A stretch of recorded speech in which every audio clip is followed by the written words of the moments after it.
Very happy birthday, Mr. Max Verstappen of Oracle Red Bull Racing. The very best of luck to you. We here at the BNL Karting Series are privileged to be a part of your karting journey through the ranks to now becoming a Formula One World Champion. And we can't wait to cheer on the Dutch Lion around the streets of Singapore this weekend. So from all of us here at the team at the BNL Karting Series, Max, we want to wish you a very happy birthday.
So we've had our opening race of the weekend. A very warm welcome to everyone on the Camp Company GmbH YouTube channel. We have now got the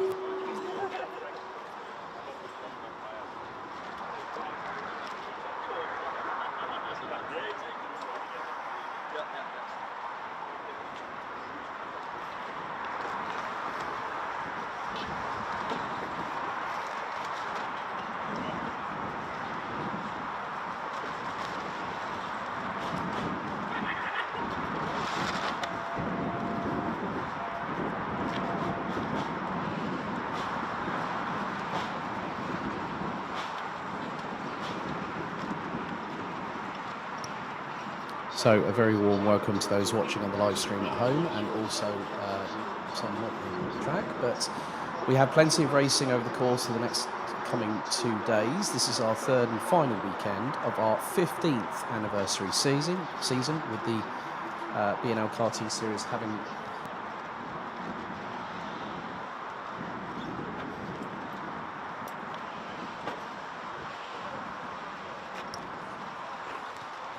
So we have, coming up to this weekend, we had the best part of nearly 145 registered drivers from 12 different nations, 6 classes from the Rotax family in battle this weekend.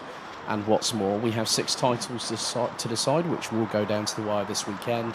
Plus, we also have 5 grand finals tickets to give away. That will be for anyone in Minimax, Junior Rotax, Senior Rotax, DD2 and DD2 Masters. Some of the competitors that have ventured here to the Home of Champions, 1,360 metres, has been around since the 1980s. Some have already qualified. Others are battling for their place to conclude their road to Portimao, as we will head to the Cartódromo Internacional do Algarve in Portimao between the 19th and the 26th of November this year, which will see the grand finals in its 22nd running go to the Algarve in Portugal for the 5th year. So we've had our qualifying action earlier on this morning. We've just had our first race where provisionally your opening heat winner for Junior Rotax, which is the only class that has 3 respective heats this weekend on the Saturday, is Mateo Denkovic, who pipped Tommy van der Toys by just over 2.5 seconds. Now, coming into this final round of the championship for the juniors, Mikkel Pedersen is currently leading the way on a total of 123 points. This is not taking into consideration dropped scores, because the drivers will take the best 10 out of 12 scores over the course of the season, which started back in April of this year. Scott Marsh, this year's third place driver in the overall championship.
So we now turn our attention to the first Minimax pre-final of the weekend, and here is your starting grid. After qualifying, it was determined that Glenn Schwellens would end up going back to third on the grid, as Mats van Rooyen would end up on pole position. Alongside him, Albert Friend, the recent Rotax Max Challenge Grand Festival winner at Kerpen. Glenn Schwellens demoted to third place. Alongside him will be current championship leader Boris Maximov on row 2. Alexander Van Meeuwen, and doing double duty, Denny Babicek back in and actually qualified P6 in Minimax. Carlos Nees and Rory Armstrong ran at the top 8, with Len Abbas and Max Sudurski, who is currently second in the championship standings. They ran at the top 10. Thomas Van Vliet, Jent Themunen, Boris Verhagen, Marlon Di Salvo, Felipe Reis, Zega Fransen, Lieke van Berkel, Bran van der Weken, Thomas Verheyen, and Jacob Ashcroft and Victor Reutz. Victor Reutz got a front fairing penalty and fluid was found on the clutch, thereby a technical exclusion. And also Jacob Ashcroft was also demoted via exclusion to the back of the grid due to an ECU transgression. So the drivers now onto their formation lap, ahead of 13 minutes plus an additional lap of racing.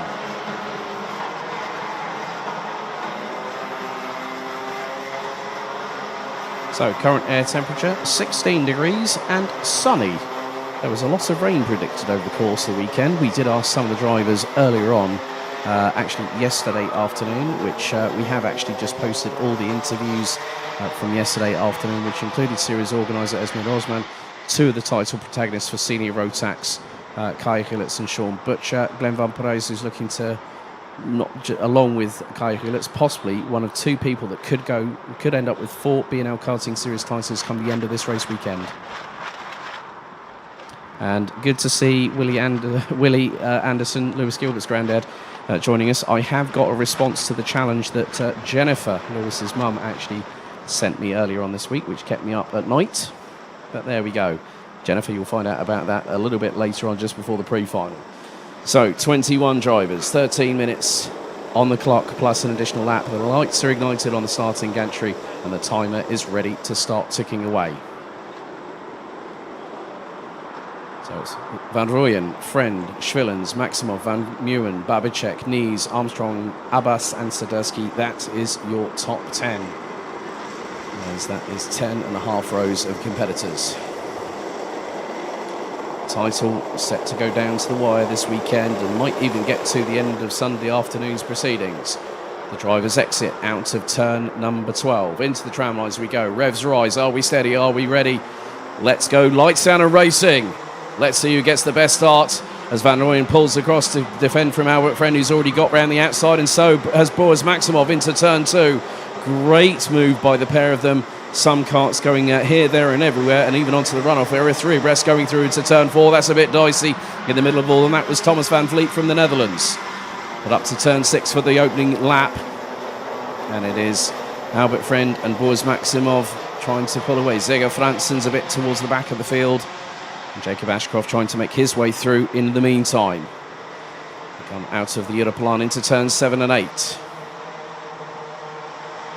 Now the drivers make their way out of turn number 9, and it is line astern between Albert Friend and Boris Maximov. They were competing in the Mini-Max class for the Euro Trophy this year, and Maximov won it by just 1 point. Third is Van Rooyen.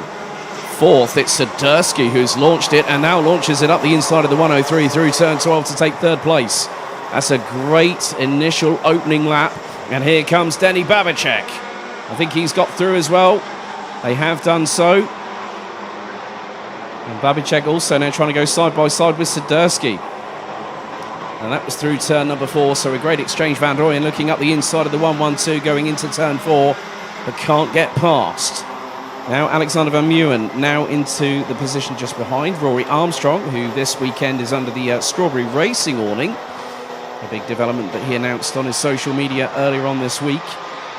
And it was good to catch up with his mum and dad, Orla and Andy, just earlier on this week when I arrived here at the circuit, and also on FaceTime. Thank God for modern communications. So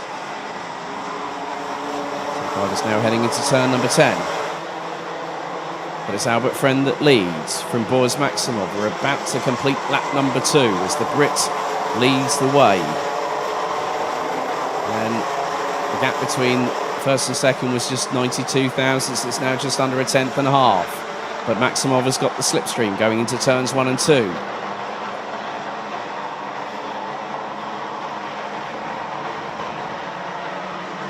Babicek keeping Swiderski very, very honest indeed, but it's advantage Maximov in the battle for the title. Maximov sends it up the inside of Friend going through into turn number 6. Friend takes a very long look over his left shoulder, then does it again. Closes in on the back bumper of the 130 from the Netherlands. Go through into turn number 8. Albert Friend had a little bit of a nose up the inside of Maximov, and now Swiderski runs side by side on the run down to turn number 10. This could give the opportunity for Babicek to close, which happens in with the 112. Doing double duty, so straight out of a Micromax into a Mini-Max. I spoke to his eldest sister, Teresa. She said, yeah, there's been times when I've actually been in 4 different classes when I've been racing in Czechoslovakia, which is impressive enough. And now Swiderski was quickly looking up the inside of Friend. Now the move's starting to take place through into turn 2. Babicek's going to go through, and the 199 drops from second to 4th through one corner. Van Rooyen is there. Van Meeuwen is there. Armstrong is not too far away either. Neither is Jent Thimoonen, as we have got a slow kart. That is Marlon Di Salvo from Germany, whose kart looks to have broken down, is now being pushed into the pits. As Van Rooyen has got through an Albert Friend, who was on the outer curbs, and now he's lost 3 positions. Van Meeuwen's got past now Armstrong, and now make that Jent Thimoonen. So Albert Friend hitting, well, touching the curbs on the outside of turn 7. Might have got a little bit hot into the corner off of the Europolan, carried a bit too much speed. But they've got Carlos Nees. Glenn Schwillens has now recovered up to 10th position in the meantime. Schwillens, who started in 3rd place. 9 minutes to go plus an additional lap. Maximov starting to stretch a lead over Swiderski. Babicek waiting the wings to see if he can get past. Van Rooyen now switchbacks the inside through turn 2, and was side by side with Alexander Van Meeuwen through turns 3 and 4, and the 103 from the Netherlands gets through. Van Meeuwen sends it up the inside, and there's Rory Armstrong looking up the inside of the pair of them, and he leans forward, and I think he's done the pair of them through turn 6, and he's got the move done through 7. Van Rooyen up the inside of Van Meeuwen through turn 7, and Armstrong is through. Brilliant work from the youngster from County Down in Northern Ireland. Absolutely magical stuff here. But keep your eyes on the driver in 12th position, the 142, based out of Western Supermare, Jacob Ashcroft, has started from the back of the field, and he's now up into 10th place. He's running with MDB Motorsport this weekend, as there's another tussle between Van Rooyen and Van Meeuwen going through into turn 12. They are side by side. That's going to open the doors for those behind. And there's quite a few of them. And now Swiderski's got the lead from Maximov. Swiderski now leads. Maximov in 2nd. Babicek in 3rd. 4.5 tenths, and now Maximov loses another position. Down to 3rd goes the Dutchman as they go down the Europolan into turn number 7. A minute to go until we hit the halfway point of this race, and there has been plenty of contretemps, plenty of racing overtakes, and there's more happening behind because there's an absolute field train behind. And that is being led by Rory Armstrong in the 168.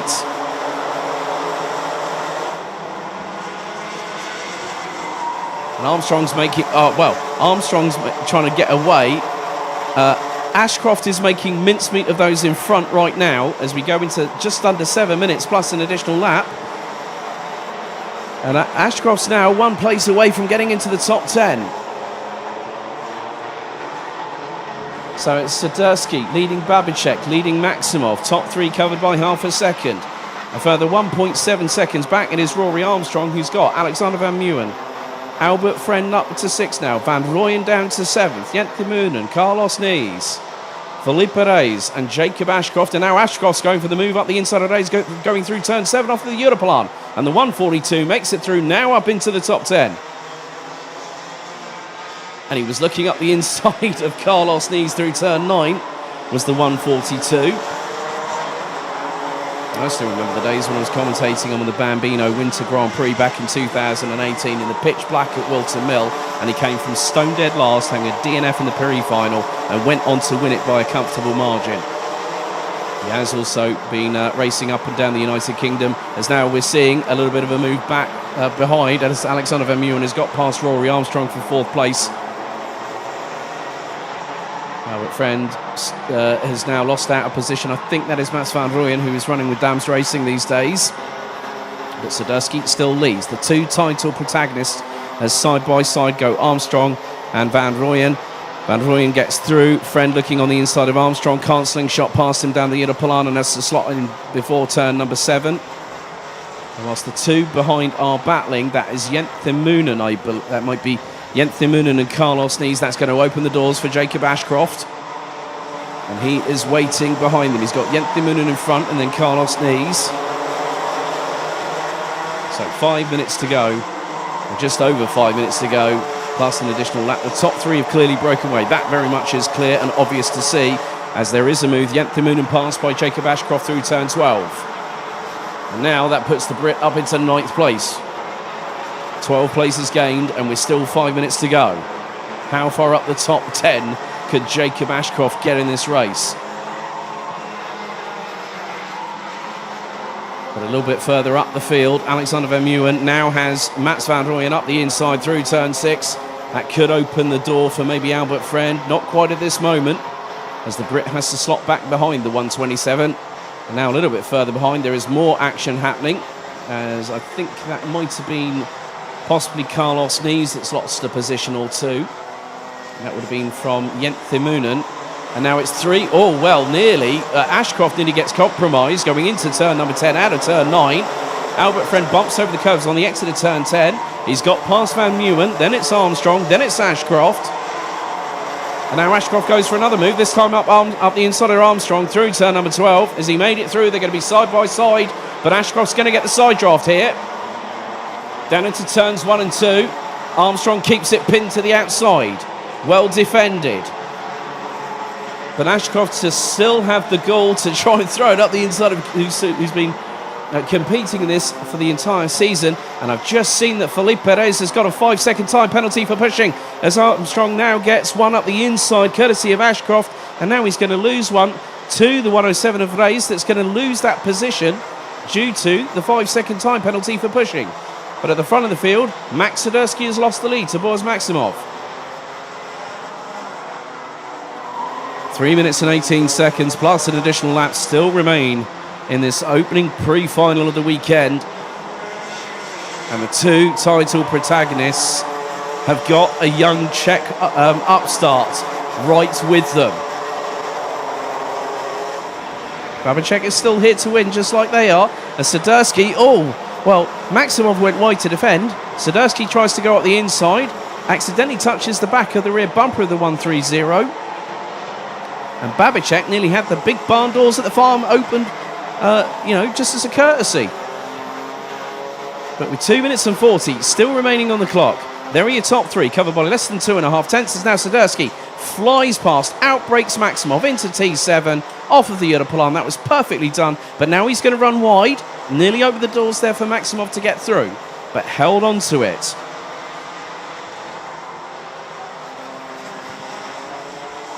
So with just over 2.25 minutes remain, the battle at the front of the field has just been absolutely epic, but then it's the hornet's nest behind. And now I've seen Jacob Ashcroft is behind Alexander Van Meeuwen and running 7th. So the top three, 0.36 separate them. Van Meeuwen is about 2.8 seconds adrift. Albert Friend is in 5th. So it's Van Rooyen, Friend, Van Meeuwen, Ashcroft. Felipe Perez has got a 5-second time penalty.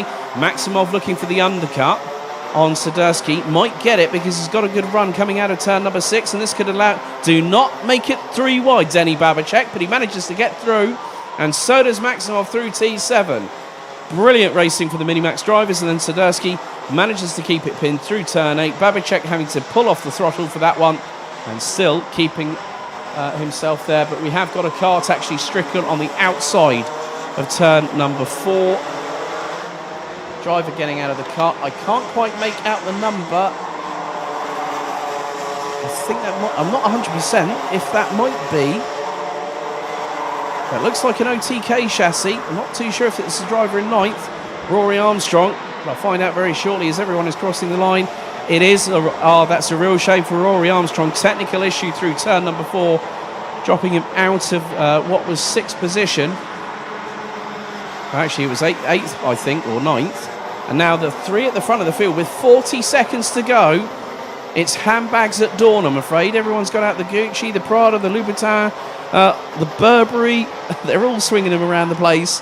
And now these 3 are putting on an epic battle of what we've had over the last 12.5 minutes or so, and we've still got one more lap to go once the timer has hit 0. But it's Swiderski that leads, Denny Babacek in 2nd, then Boris Maximov in 3rd, 4th it's Mats van Rooyen, and who's with him? Oh, that's Jacob Ashcroft. Ashcroft now genuinely going for 4th place. He's going to get the run on the 103, pulls to the inside down the start-finish straight, and he's got through before turn 2. And now we're on to the penultimate lap of the race, lap 14 out of 15. Unfortunately on lap 2, Marlon de Salvo was pushed into the pit lane, and then on lap 11 as Denny Babacek takes the lead from Max Swiderski, and Boris Maximov gets through back into 2nd, and now Maximov trying to go through. Oh, they're nearly touching wheels of the top 2. Maximov goes through, out late. Oh my goodness. Babacek went up the inside. Max Swiderski was trying to get through. He nearly gets the pincer movement coming out of turn 7, and they still make it through. And now look at this, folks. You want a grandstand finish for the Minimax pre-final. Here it comes, because look, the cavalry's come along to fight with him. It's now a 6-way scrap. Joining that battle, Jacob Ashcroft as Denny Babacek retakes the lead as we go on to the final lap of the race. And now Ashcroft is going to battle for the race lead. He's in 3rd position, right up the back bumper of Max Swiderski, and they both get through on Babacek. Babacek keeps it pinned round to the outside. So does Van Rooyen. And now Swiderski leads. Ashcroft drops to 4th in the melee, and there's a bit of a touch. Albert Friend goes off, having a little bit of a touch, and I think that might have been with Boris Maximov. Ashcroft's going to go up the inside of Van Rooyen through turn 6 as we go down the Europalan for the final time of this race. And leading through it all is Max Swiderski. And this is going to give him the advantage he needs to get a good start to the race weekend. As they come out of turn 9 for the final time, 3 more corners remain. Swiderski, Babacek, Van Rooyen, Ashcroft waiting in the wings to go for 3rd, and he could get a good run going into T12 as we are about to find that out. Ashcroft pulls to the outside, he's going to get the over-under, but out of the final corner, Max Swiderski takes the win. Denny Babacek takes 2nd. 3rd, it's Mats van Rooyen, as there was a little bit of a moment over the curbs through the exit of turn 12 for Jacob Ashcroft, who comes from stone dead last to finish in 4th place ahead of current championship leader Boris Maximov, who completes the top 5. And folks, it was a second, or just over a second, between the top 5 after 15 laps. Wow, that was a kickstart for the Minimax action this weekend here at the finale. And what a way to start the conclusion of our 15th anniversary season. 6th, Alexander Van Meeuwen, Albert Friend in 7th, Felipe Perez 8th, Carlos Nees in 9th. Thomas Van Vliet rounds out the top 10. Glenn Schwillens, Boris Verhaag, Thomas Verheyen, Jent de Moonen, Lieke van Berkel, Len Abbas, Zigga Fransens and Bran van der Weken round out the top 18. Victor Reutz unfortunately retiring with 3 laps to go. Rory Armstrong in 20th, finished at his race ending on lap 11, and Marlon Di Salvo on the second lap.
Right then, folks, I've just got my breath back after that Mini-Max pre-final. Wow, that was incredible, where we had the top 3 battling away for quite a few laps, and then all of a sudden the cavalry came along to play. So if that's the start of the race weekend, expect more fireworks in the final this afternoon and also the 2 races tomorrow. Now, I did mention earlier on in the broadcast that Jennifer Gilbert, the son of whose son, the pride of Scotland, Lewis Gilbert, is running in senior Rotax. Jennifer asked me a question. Now, my answer is based on research that I've been able to look at from the grand finals as far back as 2013. There are drivers from Scotland that have actually qualified for the grand finals more than once. Scott Simons qualified once. Sean Slavin from Dumfries qualified once. Sandy Mitchell, now a Lamborghini driver these days, raced at Valencia in 2014. Stephen Duncan from Aberdeenshire qualified in 2020. Carl Fowley in New Orleans was 4th in the United States, running in senior Rotax.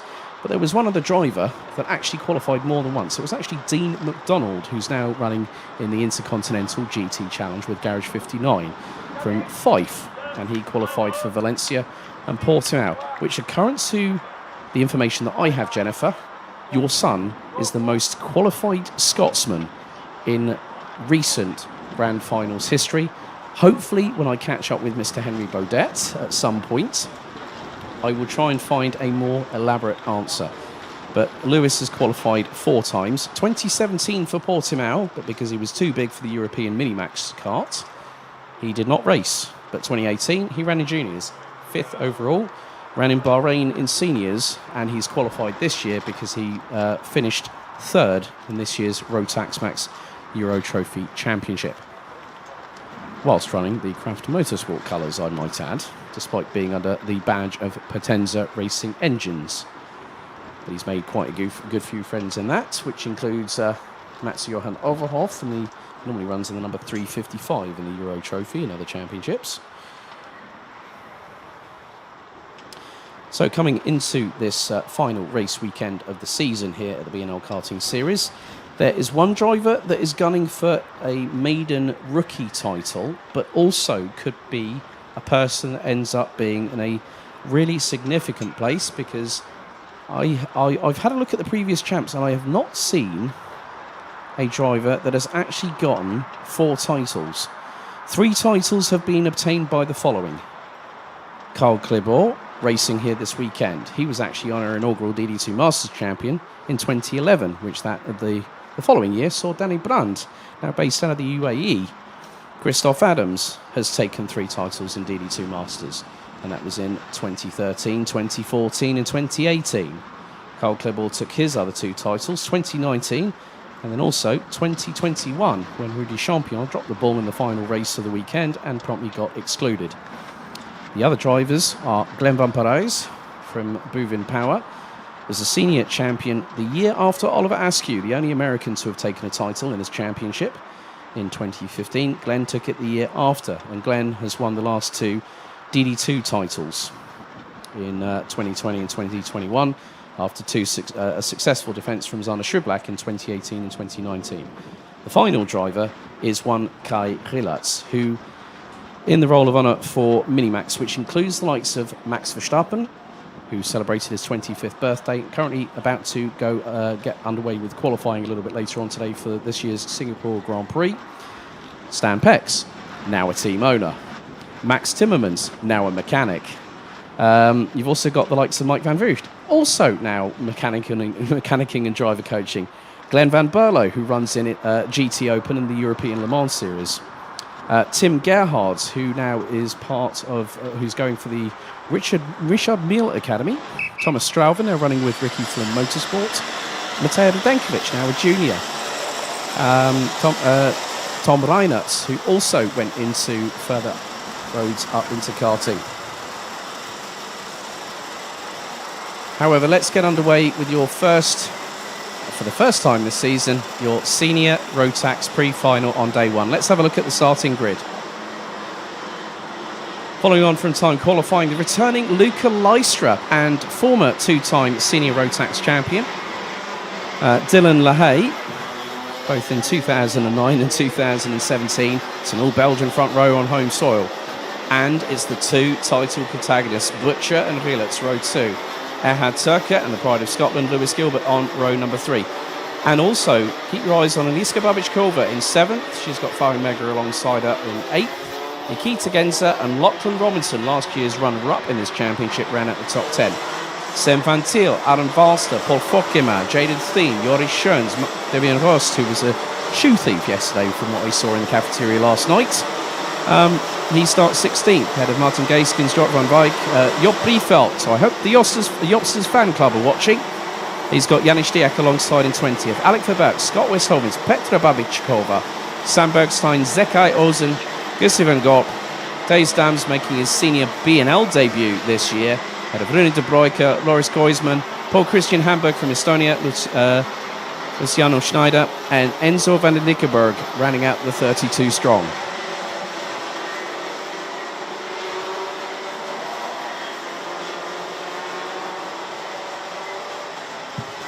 And just for a bit of a laughing matter, I said to Jennifer, what's my prize? She said, champagne shower from Lewis on the podium. I will be keeping this far away from that podium if they put champagne on it this weekend. I can guarantee you that much. I'll be staying up here, but I'm sure he'll find me. Right, 13 minutes plus an additional lap. So the senior Rotax division, we were scheduled to have a capacity 36. We're now down to 32 this weekend. But it doesn't matter how many senior Rotax drivers you put on the grid, you're going to get some fireworks, folks. As the red lights ignite on the starting gantry. Lystra and Lahaye on the front row. Butcher and Rilatz, row 2. Turker and Gilbert, row 3. Eliska Babic-Kova and Mega, row 4, with Genza and Robinson rounding out the top 10. Out of turn 12. Let's see if they get a good run into the tram lines. Now they start to build the revs. They start to rise. Are we ready? Are we steady? Lights out, we're off and racing. Good start by Lystra as he pulls in front of Lahaye. Butcher looking to go up the inside. Rilatz to the outside of turn 2. Everyone trying to neatly get through that corner. They can use the runoff area for the first time. And everyone's battling away at the moment. Rilatz is currently in 4th place. I think Butcher is ahead of him. And trying to go through is Erhard Turker. And the way that Turker bumped over the curbs as we got the 321 going a little bit wide out of the corner. That was Paul Christian Hamburg from Estonia.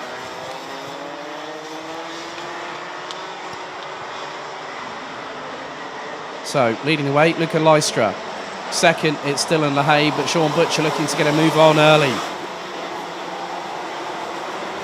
And it's not Kai Rilatz in 4th, it's actually Lewis Gilbert who's running on a Sodi kart chassis. Oh, and he tangles! Big touch! big touch. Gilbert went up the inside of Erhard Turka, and the Scotsman went up and over and backwards. And I don't know, Erhard Turka's out. The Turkish driver 1 or 2. Turkish drivers alongside Zekai Ozen here this weekend with Buvin Power. A big old melee through turn 12, and both of them, well, Gilbert's dropped down the order and Turka out before the opening lap. Now Butcher's really closing in on Lahey for second position. So that's going to give quite a few people an opportunity to move up the order. Eliska Babichkova in fourth. Hilitz now up into fifth place as a result of that tangle between Lewis Gilbert and Erhard Turka, and Gilbert all the way down in 30th position.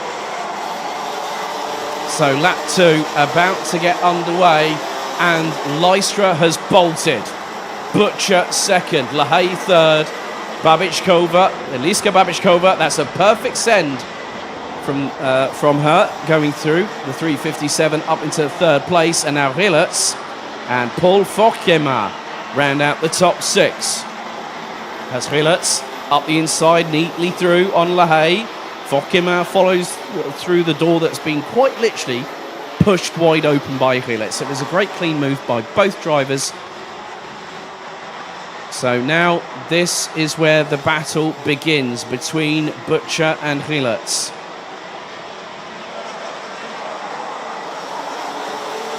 Fokema manages to get up the inside of Hilitz through turn number 10. Now Fokema has an opportunity to go for third in the championship. Kai Hunter not racing this weekend. We have got a kart slowing, and that's out of turn number 11.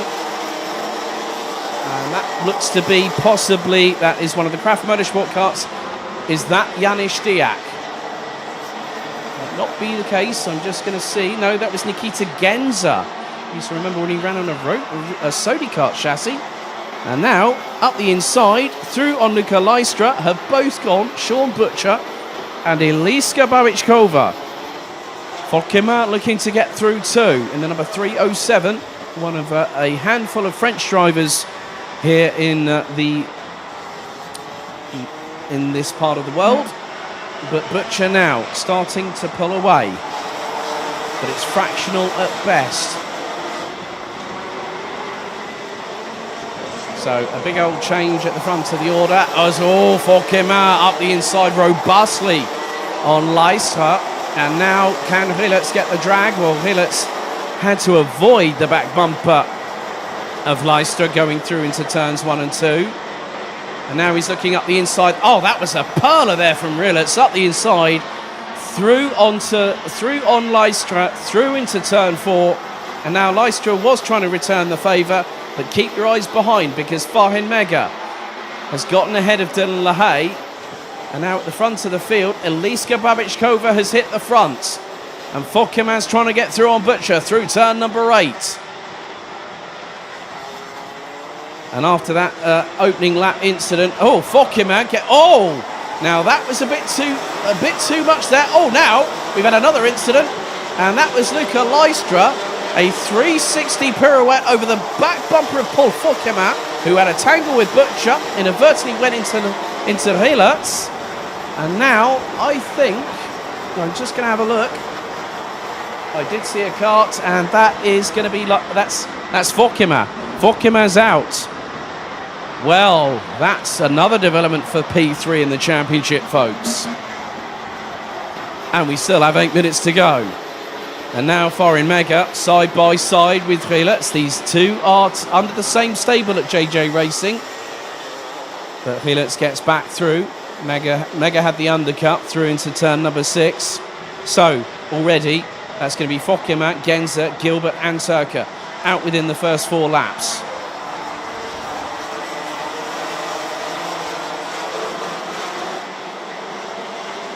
So now the chase is on, because Hilitz finds himself in 3rd position. He's now got to start reeling in Butcher. But if Mega and Lahey have something else to say about it, it could be a very tough weekend for the youngster from Tremolo. Just 16 years of age, made his debut. Mega gets a little bit of a touch of his own medicine through turn 4, courtesy of Dylan Lahey, who's, I think now, He's nearly at the point where he's at. I don't know if Edgar, the team boss at GKS Lemons Power, is going to give him a long service award because he's been there for nearly 10 years.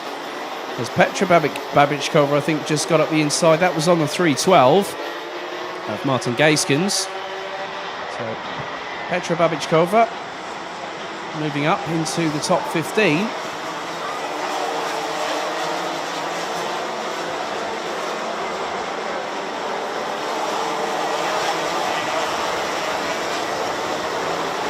Moves happening up and down the order. See the 366 of Alec Verbeert, I believe, making a nice move up the inside, possibly on Paul Christian Hamburg through turn number 10. But at the front, it's business as you were. Eliska Babichkova has pulled away from Sean Butcher, so she will be getting towards a maximum score of 25 points. Butcher 20, Pilatz 16 in this race. These results are only provisional. A little bit further back, I think I just spotted that that was Jori Schoens, maybe on Janis Diak or Job Breedveld. Breedveld now making his way up in towards the top 15 positions.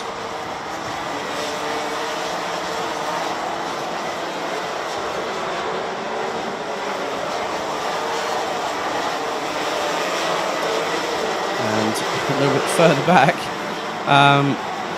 yeah, Days Dams making the senior. Well, this is not actually the first senior road tax weekend that Days Dams has actually taken part in. And now they are starting to drop like flies. Loris Goisman out. Sem Van Thiel in the number 370, I think, is about to retire too. So Days Dams in 15th position has got the number 319 of Sam Bergstein behind, and in front we've got Jori Schoens and Alan Valstead. Everyone's got handbags at door now again. And this is not going to be easy. Bergstein trying to push open the door, going through into turn 7. That's being shut quite firmly. They've got to keep an eye on what's happening behind them because they've got Gissi van Gorp and Petra Babichkova behind them. And they go side by side coming out of turn 9. Van Gorp will get the inside run through turn 10. Nice little exchange from the pair. But we have got somebody off, and that is the 360. Rune de Broeke gets out of the cart, knew there was a problem, and oh, right. And that's another GKS cart. And that's on the exit of turn number 8. And that is Martin Gaiskens. What on earth happened? Did they both come together? And there is Farin Mega out. They are dropping like flies. And you can see the disappointment as he stomps away as Farin Mega, and that's on the exit of turn number 4. So whether there was an incident that happened out of my line of sight and out of our cameras, at those 3, and that now brings us to 24 drivers. And Lachlan Robinson now closing in the meantime for 5th position on Dylan LaHaye. Well, make that 4th. Make that 4th because of Farin Mega's sudden retirement.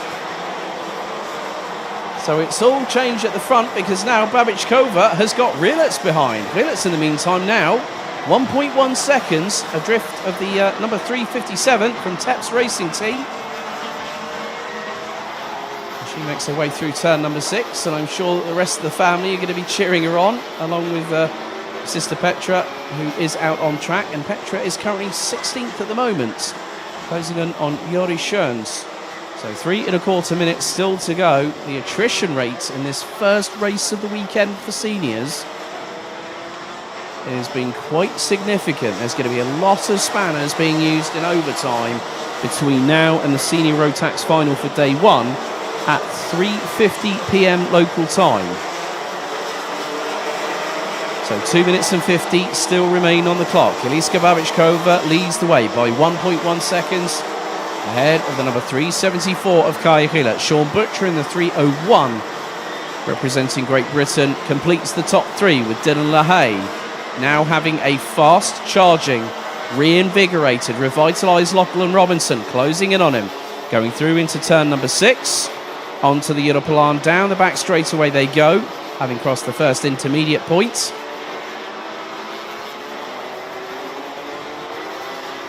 And now, so we're effectively going to be, folks, down to 23 out of 32 starters. Now it's the battle of a couple of other people.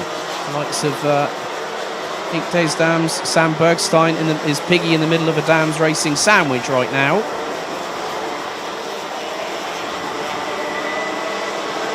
So Adam Valster and Jori Schoens are the Dams racing team bred, with Sam Bergstein the meat in the sandwich. Just over a minute and a half remaining, and Bergstein has got into battle with Valster, amongst others, as Robinson has not yet got past. But behind them, Jaden Thien, the number 303. Earlier on this season, both Thien and Robinson were running under the SP Motorsports awning, but they have gone and decided to go their separate ways. As a little bit of a battle here. Jori Schoens sends it up the inside of Adam Valster, and he goes all over the shop. All over the shop through turn number 7. And Sam Bergstein has now got, that is Petra Babičková behind. Oh dearie me. Gussie van Gogh is there. So is Paul Christian Hamburg. I think maybe, yeah, there's Scott Westhovis from Slangen Karting. And then Alec Verberg from Boovin Power.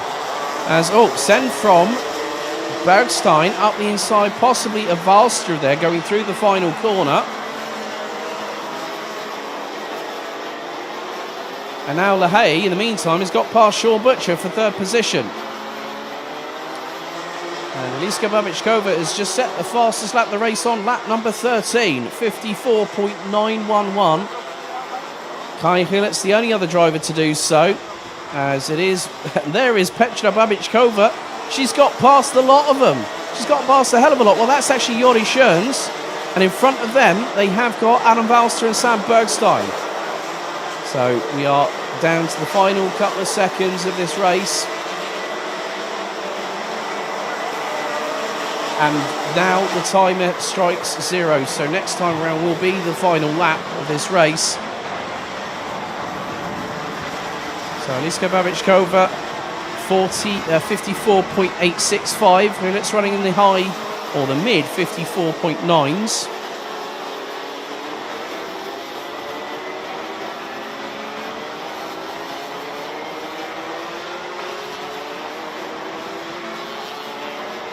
The timer has hit 0 after this. We're going to get one more lap to go.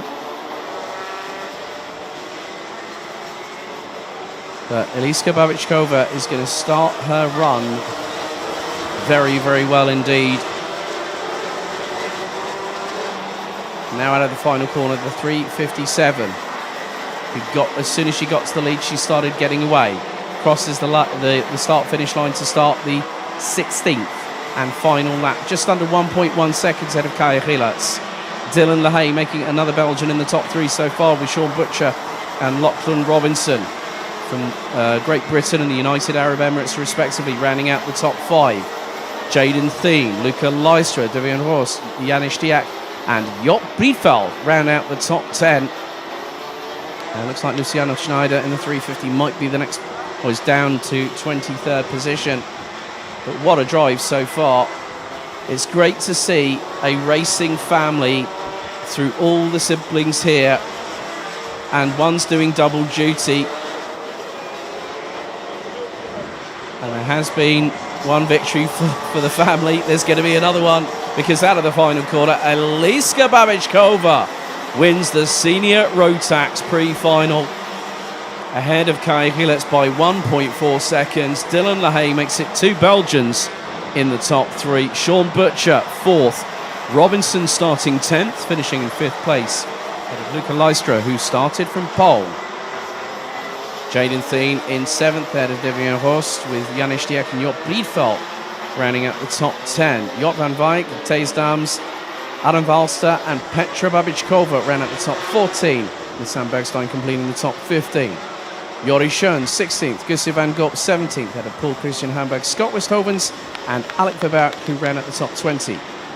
Zakai Ozen, Enzo van den Dickenberg and Luciano Schneider running out the 23 strong that finished the race. On lap 9 we lost Farin Mega. On lap 8 we lost Rune de Broeke, Martin Geesken, Sem van Til on lap 6, Loris Koisman on lap 5, Paul Fokkimer on lap 4, Nikita Genza on lap 3, Lewis Gilbert on the second lap, and on turn 12 Erhard Turker through the contact with the 329 from Scotland is eliminated on the spot.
So now we get underway with our first pre-final for DD2. Let's have a look at your starting grid.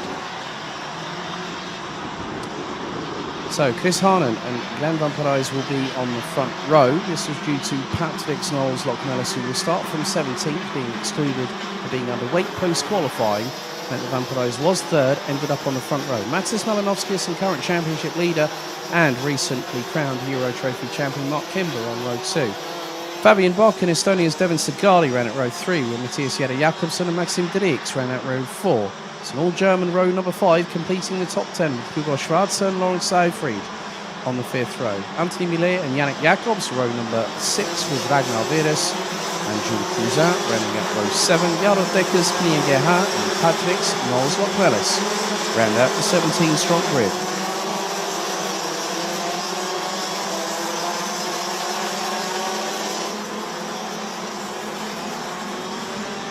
So, fresh from his adventures in the DKM this year, Chris Harnan finishing second in his class, behind former BNL Karting Series title winner, because it's not just one of the Pex brothers that has actually won a championship in the BNL Karting Series. Because Yard and Jorrit both won 1 year after the other, 2019 for Jorrit and 2010 for Yard.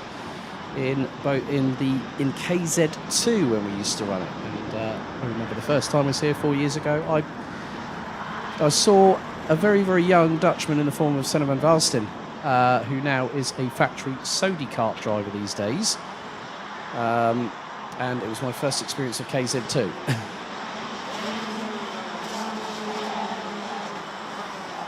So coming into this championship round, Mark Kimber has 167 points to his credit, 116 to the defending two-time champion, who is one of 2 drivers that could make it for this weekend on the 15th anniversary of the championship, first inaugurated back in 2008.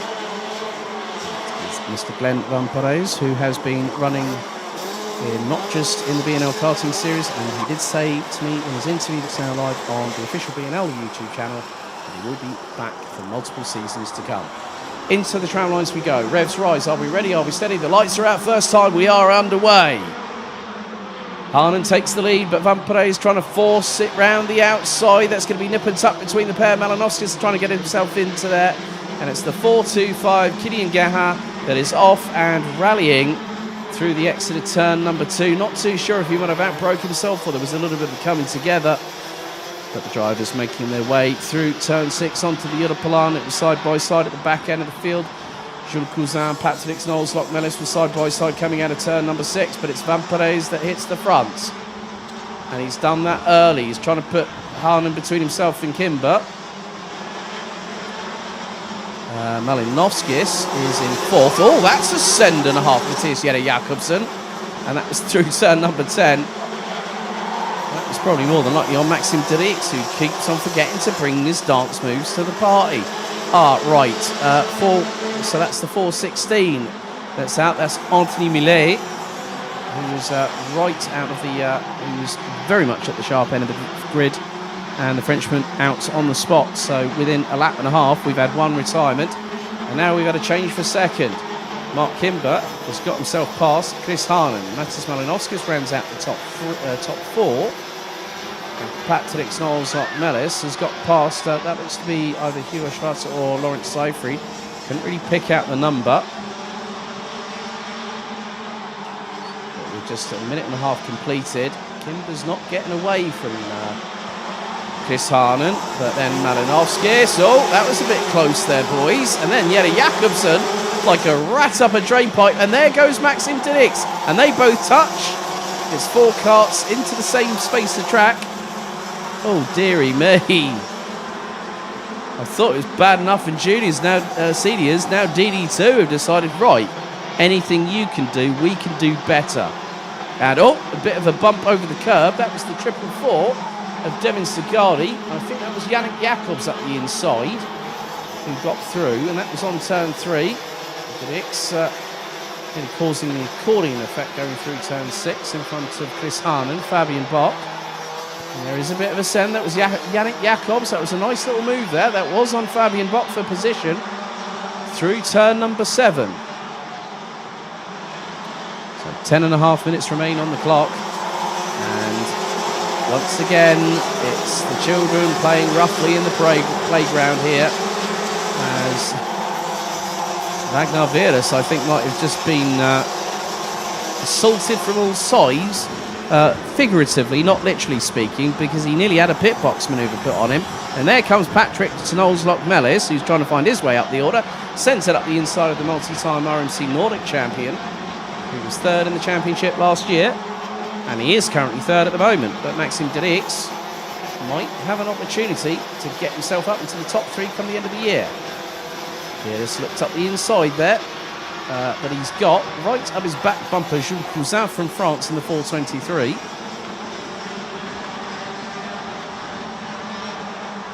Cousin has looked to have gotten through there. Seifried, I think, is at the back. Well, Seifried is there. I think, yeah, he is there. The 423 Salzgitter from Germany.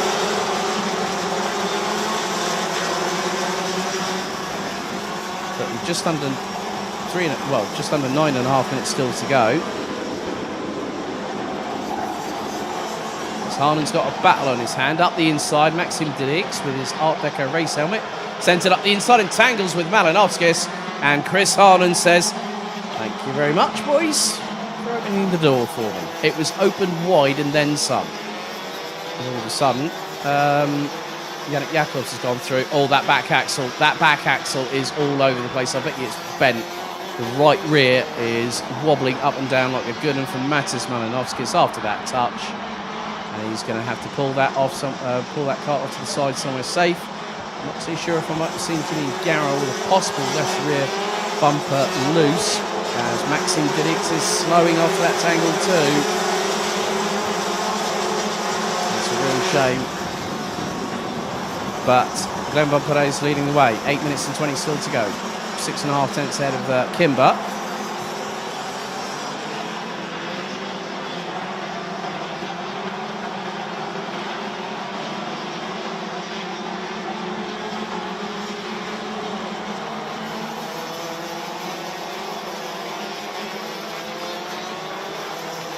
But Lock-Mellis, in the meantime, has been getting on with business. He's right with Jarl Deckers. And looks to get up the inside, through into turn 7 off the Europlan. That's a nice little move there from the 430. So the Latvian now ahead. So yeah, looks like Matis Malinovskis and Maxime Dirix will both retire after 4 laps. Getting a bit too close for comfort, I think. And yeah, it's a case of pushing and shoving. It will come to blows, and then, yep, it just happened. 8.5 tenths separate the top 2. Top 3 covered by 1.4 seconds. As Fabian Bock now looking up the inside of Yannick Jacobs. I still remember when Fabian Bock was running as a senior a few years ago, and then made the move up to DD2. It was last season. So he's been running in DD2 for the best part of nearly 2 years. So yeah, we are going to be down to 14 drivers.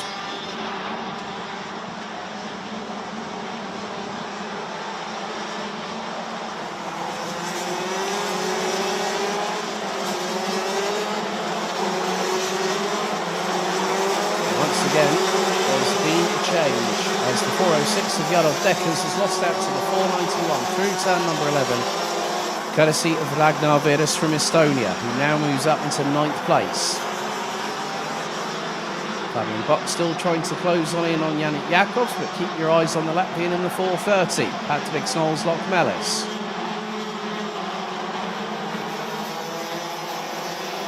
Devin Sigardi, the other Estonian in this field, has now made his way past Lawrence Seifried. And now looks to have made his way through on Jarl Deckers. To the inside is Seifried. There's the 423, that's Jules Cousin. And they both get through on the 406 through turn 7.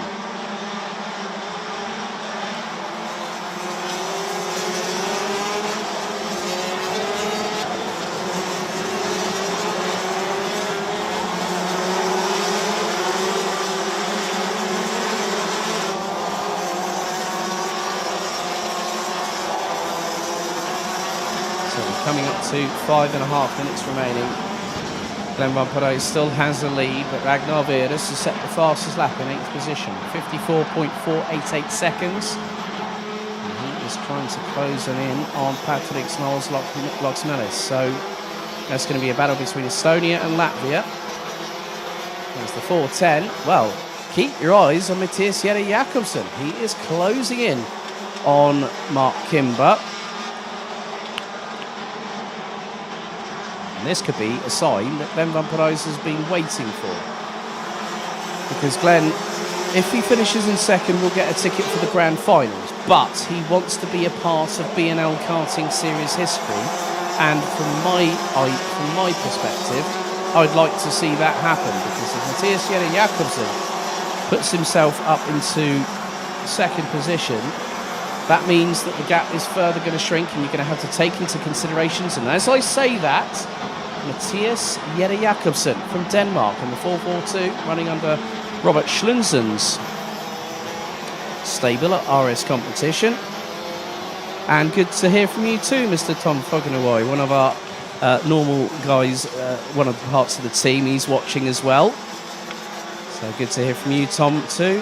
Rick Houskins, we have to give a shout out. Normally our assistant clerk of the course is elsewhere at the moment.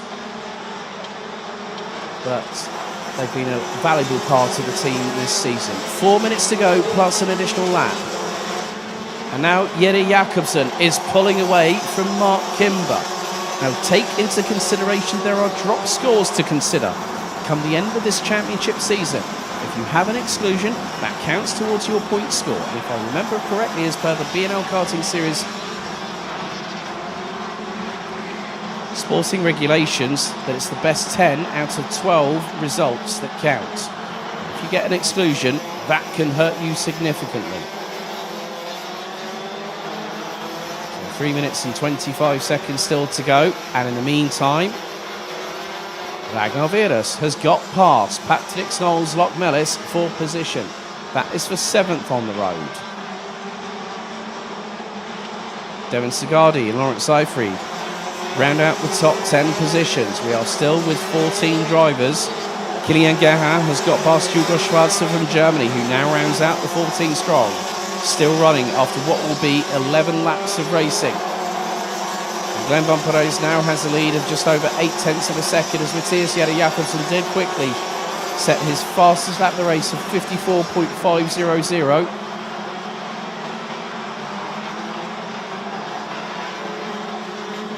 .555 for Mark Kimber, 54.6 for Chris Harnan. As now, here comes a move on Fabian Bock, and he gets, well, it's a buy one, get one free, I'm afraid, for the German, who drops behind the pair of Ragnar Virus and Patrick Snolls Lockmelis, who are both working together to move up the field. It's a bit like a divide and conquer situation between those two, despite the fact they're under different stables.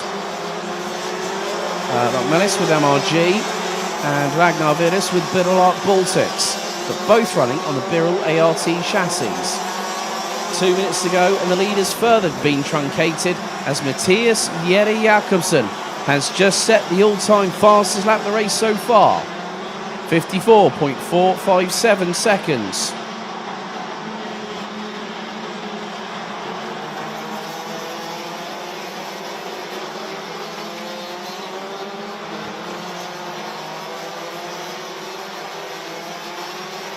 So 1 minute and 30 still to go. There are our three leaders, covered by 1.3 seconds after what has been 12 laps of racing. It's under 1.5 minutes to go. Now Jere Jakobsen doesn't care about the title. He wants the way he's pushing. He was nearly 0.3 of a second quicker than Van Parijs, and this time again the gap was closed. I would estimate it's probably going to be north of about 3.5 of a second as they cross the line. Gap is 0.475.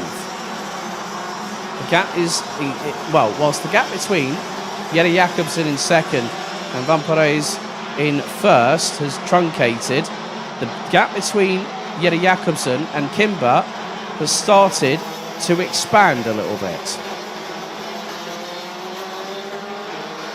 And the Dane is close.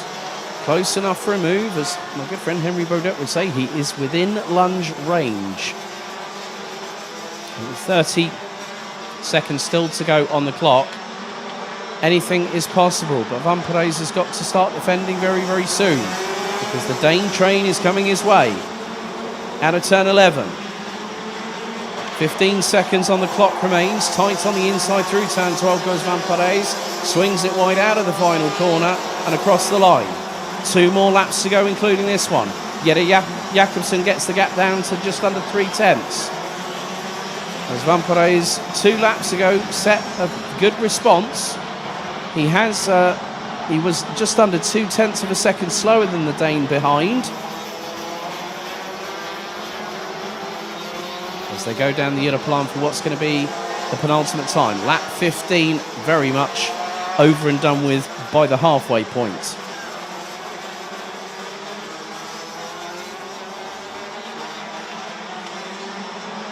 So after this, 1,360 metres left to go.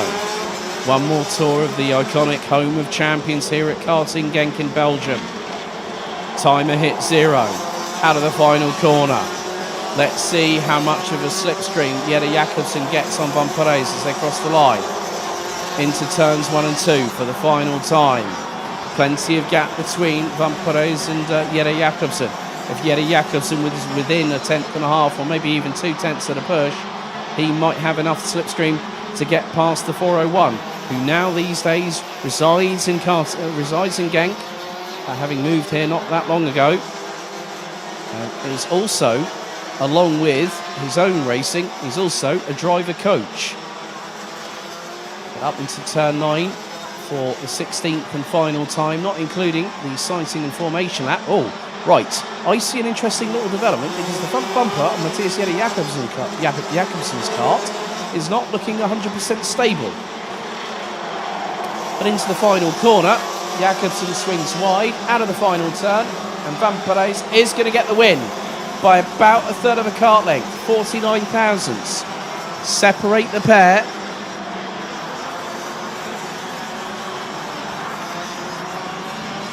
Mark Kimber running at the top 3 positions, ahead of Chris Hahn, our pole sitter, with Yannick Jacobs running out the top 5. 0.9 of a second covering the top 3. So Van Perez has got himself off to the best start possible with a 25-point score in this opening pre-final of the race weekend. Let's not forget, it is a double-header. So, from Yannick Jacobs downwards, it's Ragnar Virus, Patrick Snowles, Locke Mellis from the back of the grid to 7th. Ahead of Fabian Bock, Devin Segardi, Lawrence Seyfried rounding at the top 10, with Jules Cousin, Kilian Gerhardt, Jaro Dekkers and Hugo Schwarzer, the last of the 14 classified finishers. After a tangle on lap 3, Matis Malanovskis and Maxim Didix retired on the very next lap, with Anthony Millet unfortunately out on the exit of turn number 11, on the outside of turn number 11, after the opening tour.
So we're pretty much at the halfway point of the racing so far today. Let's have a look at your grid for our DD2 Masters pre-final.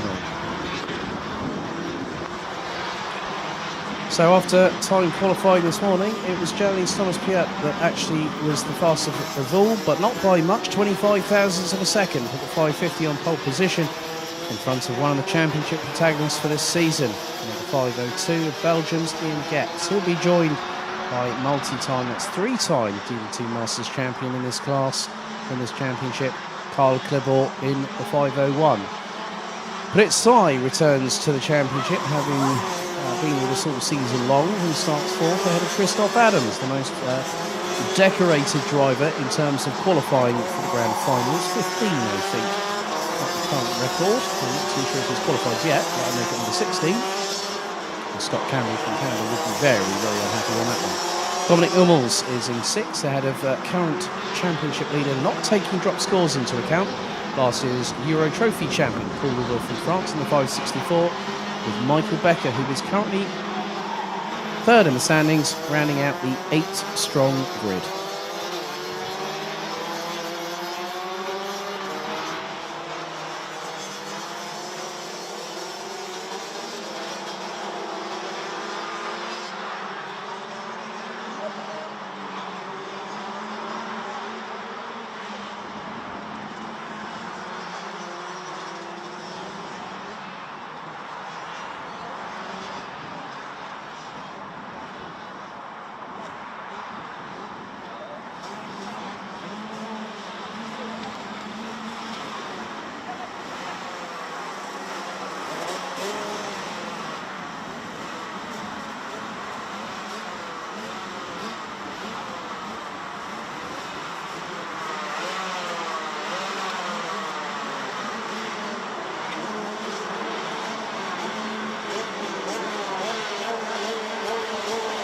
So the drivers make their way through turn number 12. Red lights ignited on the starting gantry, 13 minutes on the clock to take us to the halfway point of the race weekend.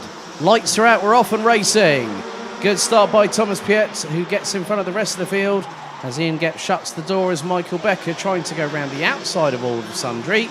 Oh, front axle bumps up into the air. That can nearly open the door for Paul Leville to get through as Thomas Piet has already pulled away in the IPK Praga chassis, the 550. Ian Getz leads the train behind. Paul Leville closing right on the back bumper of one Michael Becker. And it looks like Christoph Adams has dropped to the back of the field. The 564 from France gets through. And that is for what's going to be sixth position on the road. Now he's got Dominic Hummels and Karl Klibor up ahead. Out of turn 9, Louvre runs a little bit wide, but manages to keep the throttle pin. And now up the inside of Hummels he goes through turn 10. Hummels keeps it pinned to the outside. They nearly touch. I think there might have been a little bit of a rub between the pair as Michael Becker sends it up the inside of Hummels, and that allows Christoph Adams to slingshot up the inside of the 526 from Hagen in Germany. And I think he might have gotten past Dominic Hummels. He has done. And Hummels using a little bit of the runoff area I spotted out of turn 2. Becker had to try and force the issue but couldn't get through.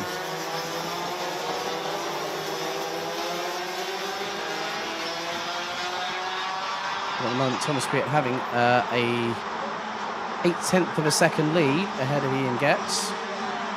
Karl Klibor up to P3, Pritzai fourth, and now Paul Leville up to P5. Based on the drop scores at the moment, it's actually Ian Getz that leads by 4 points. Now a move coming. Oh, it stays a all from Karl Klibor. There we go, up the inside of Ian Getz, who then gets the switch back. And here they come. Here comes Pritzai looking to get past the current reigning and defending champion, who pretty much knows that his title opportunities aren't going to be very much this weekend. As Paul Leville tries to go over the curves through turn 3, the 564. Unable to get through. And Michael Becker sideways through turn 6 and nearly comes to crop with both Hummels and Adams now going side by side into turn 7. And Hummels has gotten through.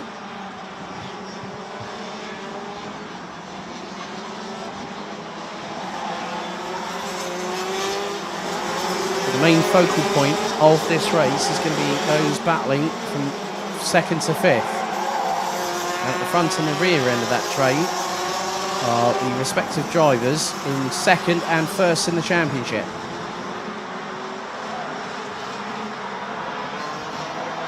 Now Louvois goes for a send and a half.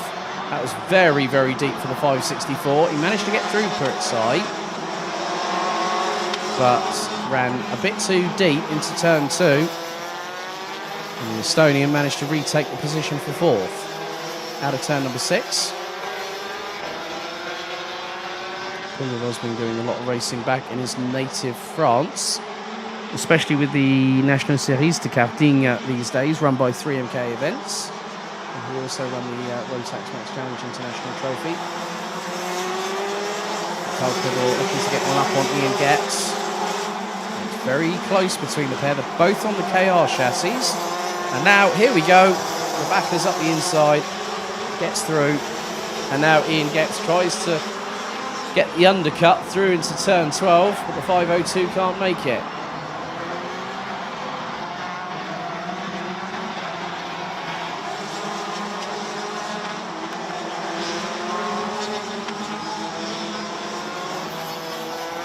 Four minutes down, 9 to go.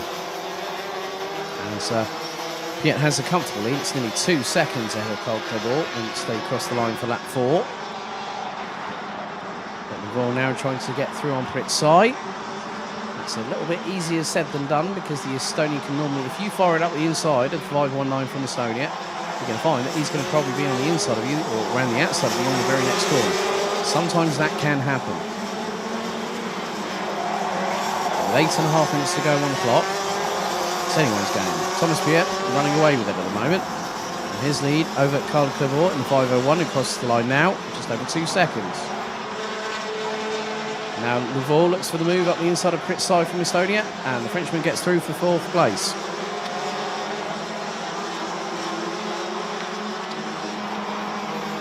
So effectively, 4th place is 13 points. Ian gets a low, currently running in P3, that's 16 points.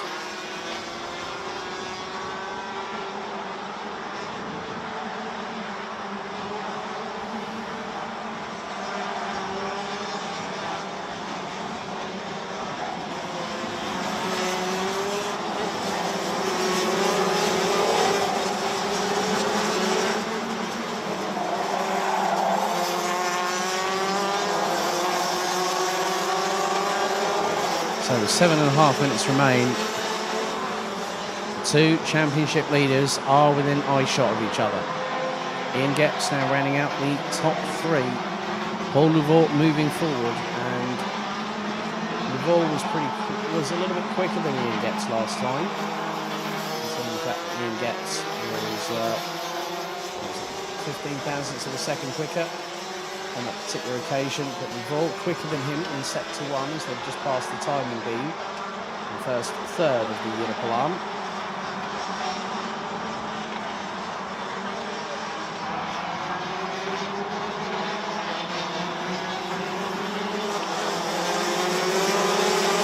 So 6 3/4 minutes to go. Looking back at the roll runner, as I said earlier, Carl Clivor, a 3-time champion in this class.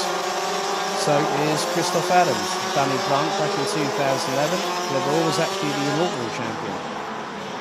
Ronald Billings won this title in 2017, and Jim Ringelberg, also from the Netherlands, in 2015 won this championship, won this class. It was a class that was introduced back in 2010, with Giovanni Bunches being the last winner of KZ2, and that was in 2011 and 2012.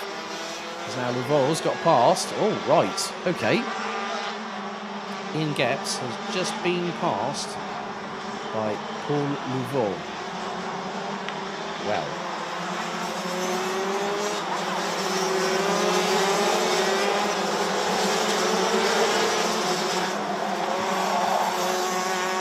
This is getting even closer now. It's also dependent on how much either of these drivers want it. We know for the fact that Louvois, he's got unfinished business at the Grand Finals last year.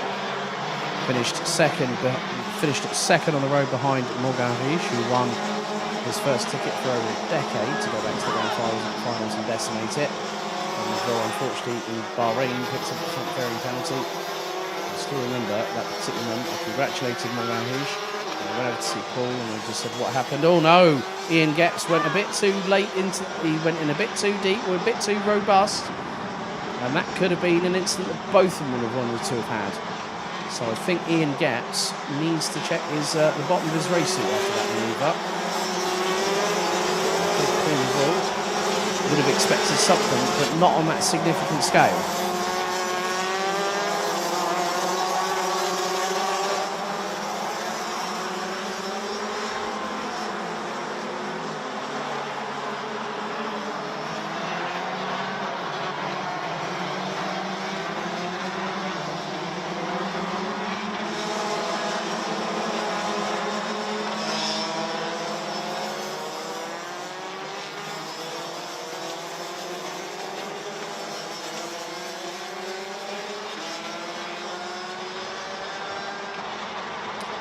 So that could have been a little bit worse than it might have looked. But it could have been worse in a whole other set of ways, because of the fact that the way that Ian Getz just launched it in and decided, well, I'm going to give it a shot. I've got nothing to lose. Well, I've got a title to lose, but I might gain an opportunity. And the opportunity went in the other direction, I'm afraid, Ian, because Paul Louveau is now ahead of you. And based on the countback scores at the moment, including drops, there's a minimal difference. It's like literally Ian Getz said, well, I'm ahead of Paul coming into this. It's in drop scores, but now with the drop scores at the moment, Christoph Adams has already pulled it into the pits in lap number 8. So Christoph Adams, who started P5, was having a little bit of a great battle, but I'm not too sure if there was something wrong with the car.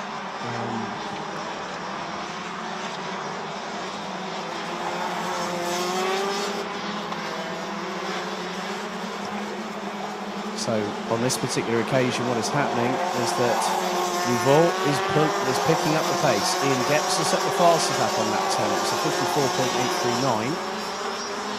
Let's see who's gone quicker than anybody. Paul Louveau has gone, well, he's done 2 personal bests in a row. He's bringing along Ian Getz with him, but they are closing on Carl Clerbaud. And that could be quite significant, depending on where the results stand. Because even when you take into consideration some drop scores, like say the 2 lower scores so far this season, Paul Louveau and Ian Getz, if they finish second and third respectively, they will be tied on points, just by approximate calculations. But Thomas Beard at the moment, they say that if you haven't said much about the leader, he's been doing a pretty good job at the moment. Carl Clerbaud is going to have to watch his rear bumper, because Paul Louveau is closing. Last time around, he was a little bit faster than the Baker, by over a tenth and a bit. And he's gone quicker again by over a tenth of a second, so second and third separated by 3.5 tenths.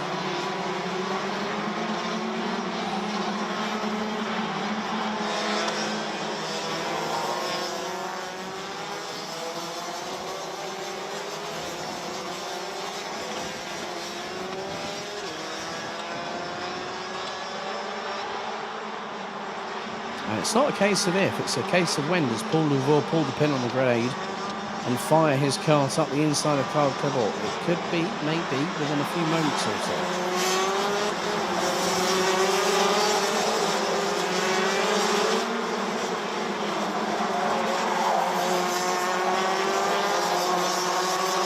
Thomas Peart, it's a bit like the pre-final, but it's an afternoon drive in the countryside.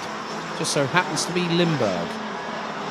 Now Louveau again goes quicker. He's actually the quickest out of everyone in the field, and he's just set the fastest lap of the race, 54.825 on the 564, running on the Red Speed chassis these days, on the Kart Republic chassis.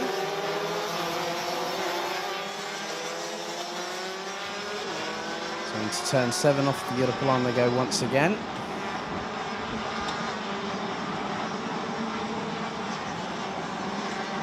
Oliver trying everything that he can to close on in to Clervaux. And if he can put the cart between himself and Ian Getz, that could swing the pendulum in his favour. Just over 10 seconds to go as the leader now crosses the line. Thomas Piet from Germany leading the way. Second, Karl Clervaux, followed by Paul Louvaux, with Ian Getz running at the top 4. Blitzai, Michael Becker down in 6th place.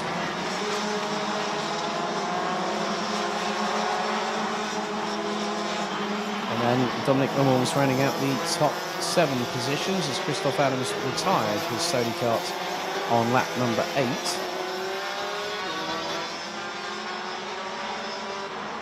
The timer now expired.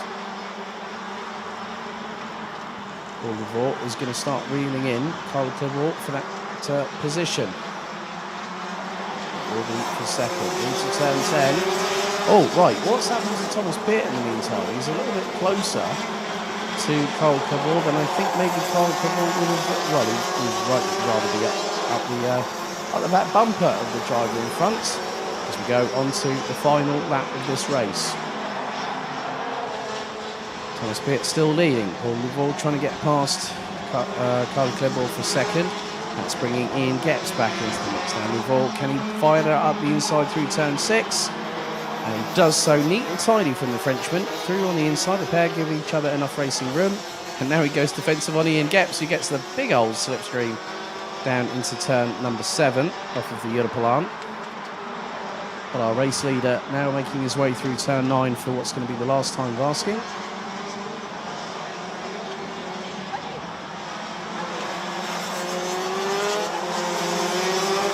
Just a couple more corners, make that one more corner to go.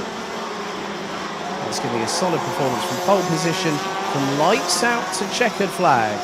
Germany's Thomas Piet takes the pre-final in DD2, but in the battle for the championship, oh, it's getting closer. It's getting a bit tighter for those two, Paul Louvaux and Ian Getz. And that basically, by my calculations, that puts that result even Stevens with a couple of drop scores in consideration to level pegging. So they are tied effectively. That's provisional pending any sporting and technical checks. Karl Clervaux in 4th, ahead of Michael Becker with Pritzai.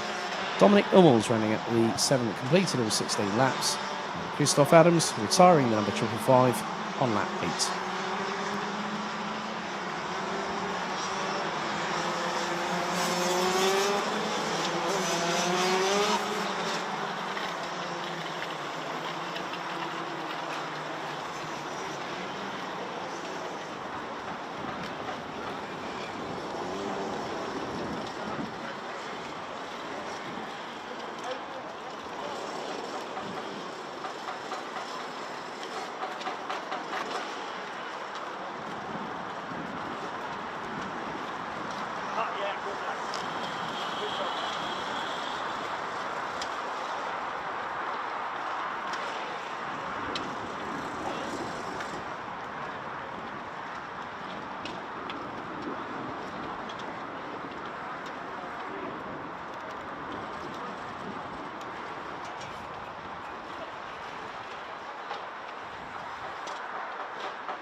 So the green flag waves as we get underway with our second and 3 junior road tax heats. It's time to go through the grid for heat number 2, groups A versus C.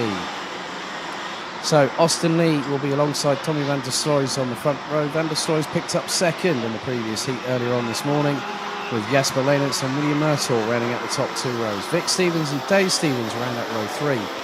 Crick Huron and Max Cuthbert, who's been racing all across Europe in the junior road tax class all the way through the season. We have got a cart that has stopped, and that is Will Murtaugh that was due to start from the outside of row 2. So a disaster for the Brit. Running out the top 10, it's Maximilian Schreier and Enzo Bol. Dion van Werven and Bo Louet round out row number 6. Ralph van der Pevert and Frederik Zebbers Christensen, row number 7. Row 8, it's Ryan Bourguignon and Kidden Bartenstein. Julian Klausman and Armand Hamilton ran at the top 18. And Thomas Johannes Tumingus and Luca Brima, top 20. Siem van Vliet, Kian de Brandt, Ruben Verheyen and Benjamin van Hees running out the 24 drivers, with a surprise retirement on the sizing lap for Will Murtaugh from the United Kingdom.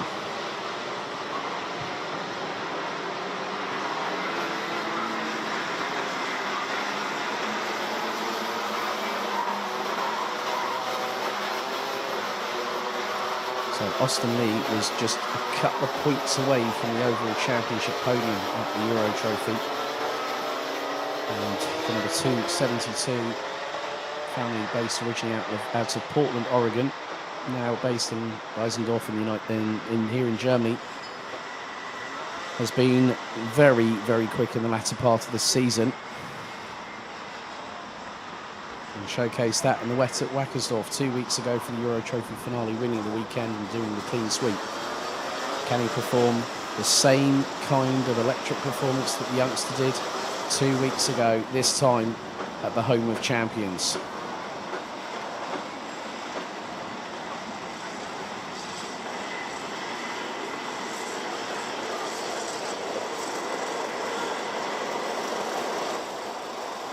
So the drivers head out of turn number 12.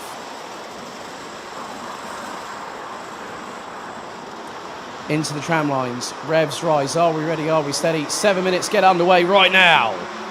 Austin Lee gets a good start, so does Jasper Leenerts. Van der Sloys hanging it around the outside as one goes off, and it's 3 abreast into turn number 3 for the first time of asking. One of the carts was possibly Dion van Werven, well, it was Max Cuthbert and Maximilian Schreier. As they make their way into turn 6, look at the train as some people trying to get up the inside through on the curbing, one of which was the 2:44 of Armand Hamilton from Australia, as the 2:92 of Benjamin van Hees getting very much stuck in, as is the 2:59 of Luca Brima. They've got behind them the 2:11 of Kidden Bartenstein. And we're only into the first 45 or so seconds. And changes afoot once again as Luca Brima gets past in the initial stages. But Austin Lee leads Tommy van der Sloys by just over 0.3 of a second.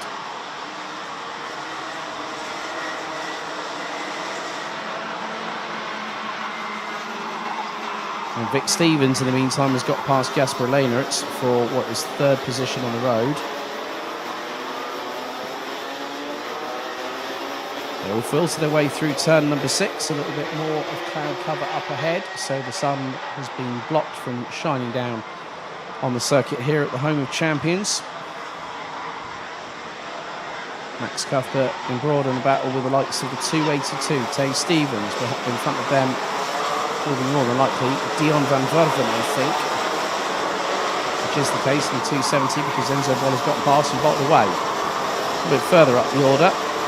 Good move by Maximilian Schreier, and that was trying to get past Jasper Leenerts, but the 277 from Belgium got through on the final corner. The favour is returned by the German, who nearly has a sidewall rub with Crick Huron going into T2. Battling over what is effectively 4th position, but Enzo Bol has come up the order. Oh, moment there for the 2:11.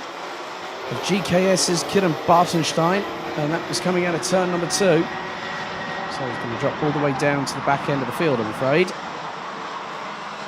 Austin Lee being kept very honest here by Tommy van der Stroys. 2 second positions going into tomorrow's pre-final will be very, very good indeed. A bit of a send there from the 2-2-4 of Beaulouet on Max Cuthbert. As it is all kicking off a little bit further back as Krit Coren has got Maximilian Schrei right up the back bumper going across the start-finish line. Into turns 1 and 2, Enzo Bol waiting in the wings.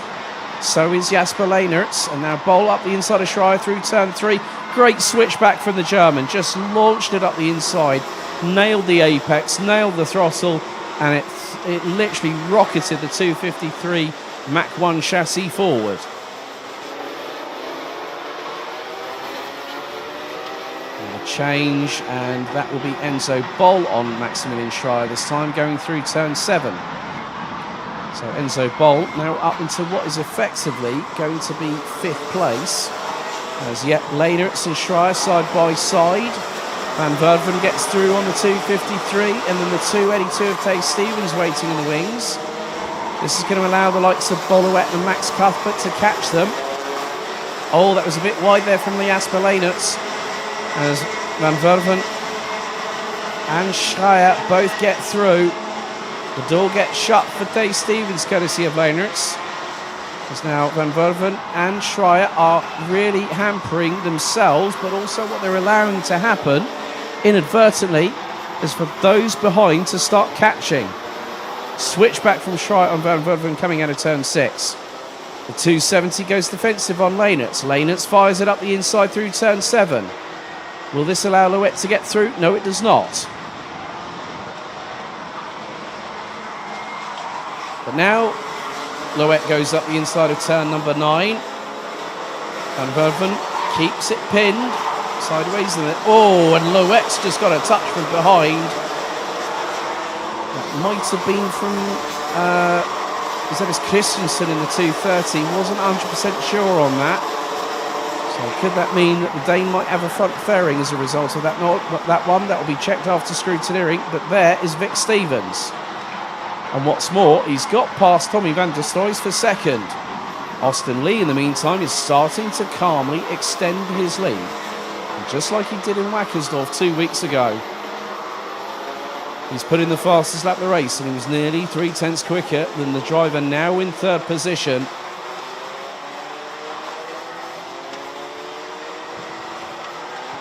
So through they go into turn 9. And Austin Lee's lead looks quite considerable, I might add.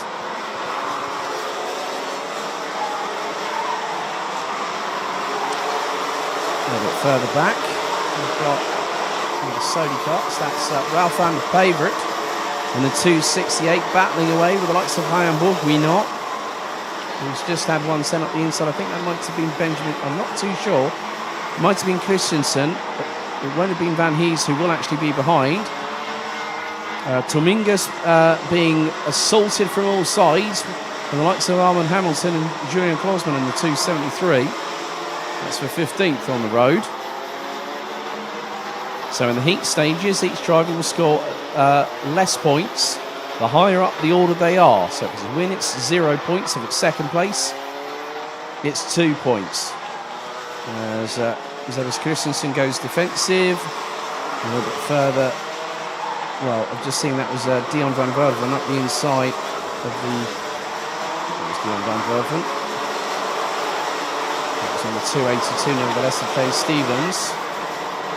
The bump through turn 10 round the outside is unsettling the odd occasional cart or two. Dominguez might have made a move up the inside through turn 12. But at the moment, with a handful of seconds to go, Austin Lee now has nearly a 2nd lead or 2nd advantage. Over 2 behind is Tommy van der Stroys, fired it up the inside of Vic Stevens. They nearly touched. Through turn 6, Krit Coren now has been passed by Enzo Bol, and the 204 now up into a genuine 4th position, as the timer expired around about 15 seconds ago.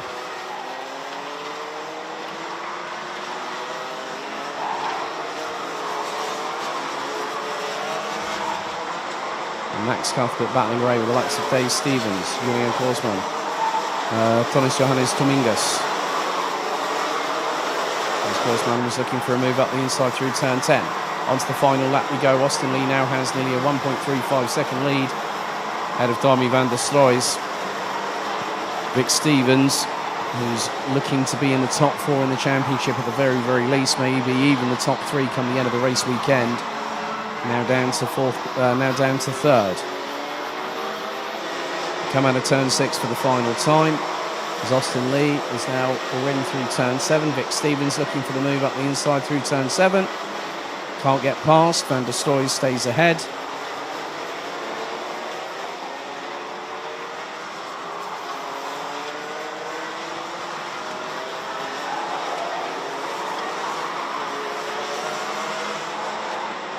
But it's going to be a formality as the 272 from Germany. Austin Lee from JJ Racing powers out of the final corner. It's Radenkovic in the first heat. It's Lee in the second.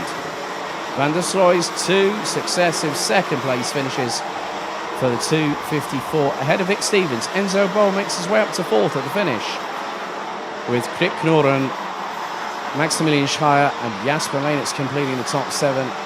Sim van Vliet, Ian Bourguignon and Dion van der Werven round out the top 10. Ralf van der Pevert, Benjamin Van Hees, Max Cuthbert, Tonis Johannes Dominguez and Julian Korsman round out the top 15. Luca Prima, 16th ahead of Armand Hamilton.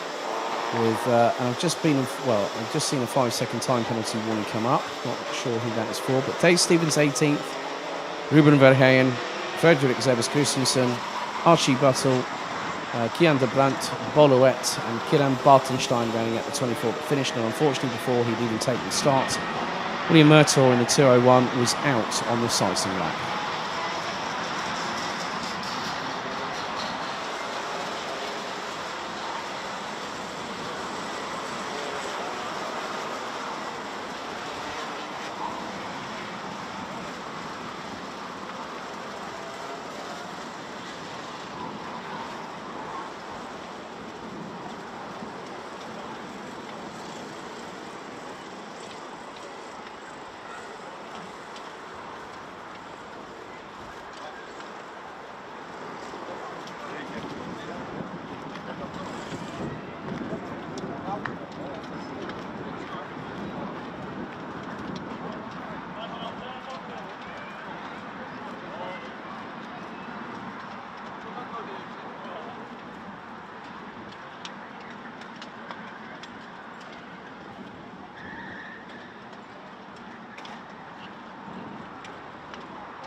So here we go to our first final of the day, and it's Micromax up first. Here is your starting grid. After the pre-final earlier on today, Zdeněk Babicek from the Czech Republic will start from pole position, having taken a win earlier on today. Ryan Rivers from Belgium will be alongside him on the front row with Sven Lindemann and Jack Freeman on row number 2. Vic van Kampenhout and Max Gilman will round up the top 3 rows. Ahead of Jeff Verbeeker, Sees Moyes, Mikael Kumas, James van der Poel, Jensen Chalk, and there was a technical non-conformity for Maxime Becker post-race, which meant that the German would be excluded on the spot and starts down in 12th position.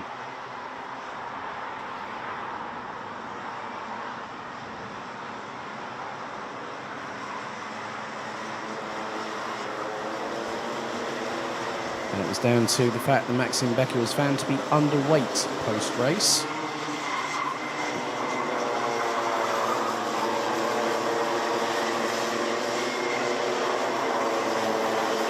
So the minimum weight in the Micromax class must be 105 kilos and above.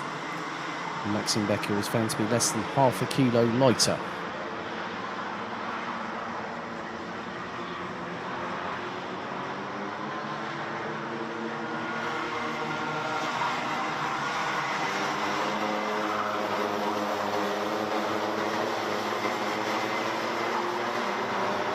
So we did see some great battling in the previous Micromax race, and this brings to a conclusion. Well, it doesn't bring to a conclusion the racing for Denny Babacek, because he'll be out in the next race as well. And that was an absolute cliffhanger right up until the checkered.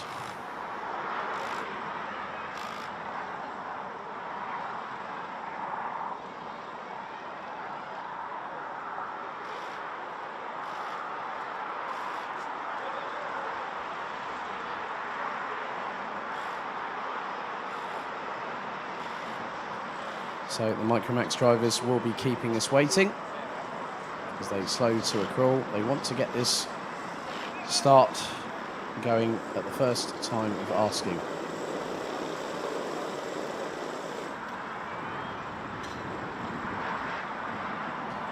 So the red lights are ignited on the starting gantry. The drivers slowly make their way through turn number 11.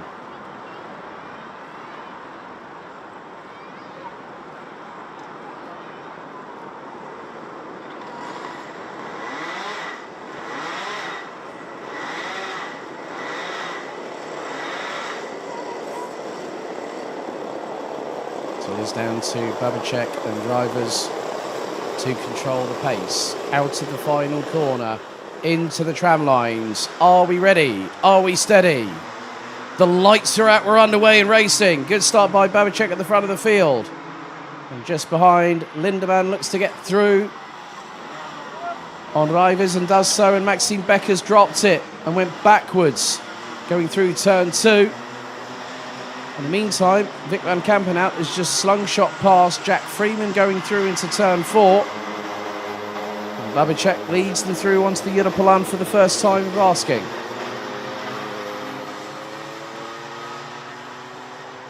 But Ryan Rivers has got Zen Lindemann hard on the back bumper, along with Vic van Kampenhout. Jack Freeman's rounding out the top 5 as they go through turn 8. And there's a send and a half through up the inside of Lindemann, who's lost out. Not just the drivers to Van Kampenhout. Could lose another position to Freeman if he's not careful. And Max Gilman, in the meantime, in the number 69, has just got past Jack Freeman. So it's another change for what is going to be 5th on the road. So a minute down, a lap completed, and Babacek's lead is nearly 7/10 of a second. As Freeman nearly went side by side with Gilman going down the start-finish straight. Lindemann and Van Kampenhout go into battle once again through turns 3, into 4, now into 5 before the hard braking zone into the right-hander here at turn 6. They carry a lot of momentum through those 3 corners. Baker trying to catch up to Sees Moyes, as here goes Jack Freeman up the inside of Max Gilman through into turn 7. That nearly gave the opportunity, and it's 3 Brits line astern, so Freeman, Gilman and Chalk.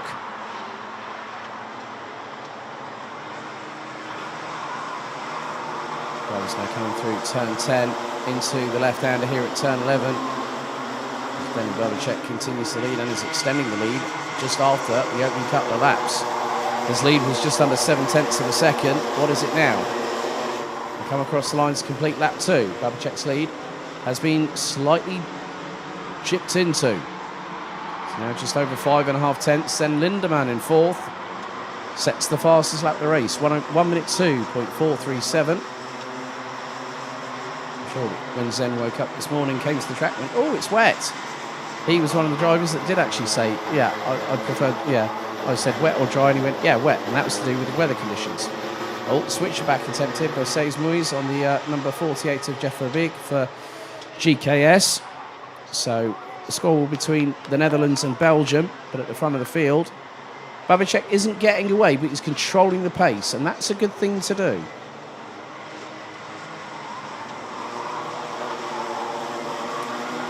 Once again, they're going to go into turn number 11.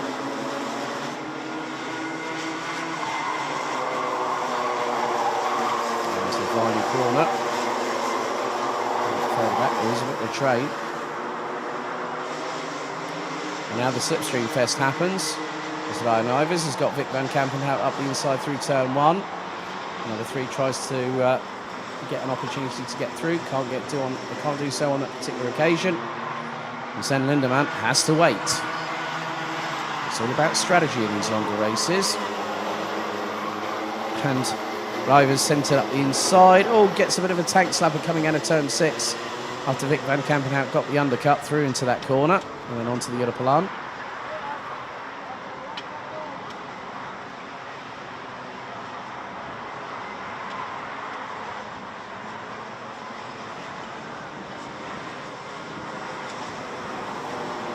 So Lindemann at the moment still has the advantage. But it's down to Van Kampenhout how hard he's willing to push. Because whilst these three have been battling as Lindemann sends it up the inside of Rivers through turn number 12, and they are cut. Oh, that's a little bit of wheel banging there between the pair. And Rivers is wrestling with the steering wheel. Lindemann keeps it pinned to the outside and stays ahead. You can see that the number 16, well, the number 4 was the number 4. It's now just become a big black tyre mark on the right rear, well, the rear of his right side pod. So some Mojo sidewall graffiti on the side pod there, courtesy of Mr. Ryan Rivers. 8 minutes and 15 still to go. Plus an additional lap. Denny Babacek still leading. 1.1 seconds between him and now second place driver Vic van Kampenhout.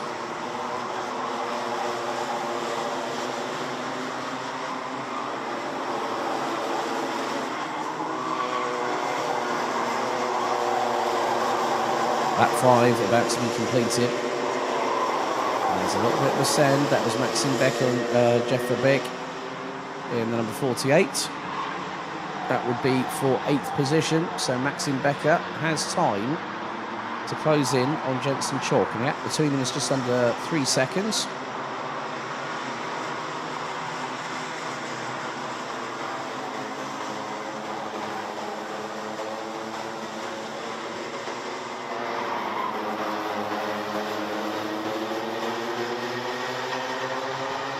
James van der Poel is bringing up the rear of the field in the number 6 cart. But he's got a few drivers to try and see if he can get past. The likes of Jeff Verbeek, Cés Moyes and Michael Kumas. 6 minutes down, 7 to go on this last race of the day. A bit of a run wide from Jeff Verbeek, then nearly gave Cés Moyes the opportunity to get through the number 34, running on what looks to be a Maranello chassis to me. And now Michael Kumas has joined them, along with Van der Poel.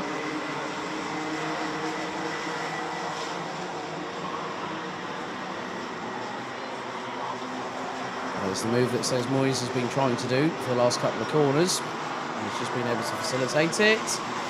But Jeff Verbeek just keeps it pinned around the outside of turn number 3. The Belgian driver stays ahead for the moment. A little bit further up the order, Sven Lindemann is really closing in on Vic van Kampenhout. So the two championship protagonists going into this round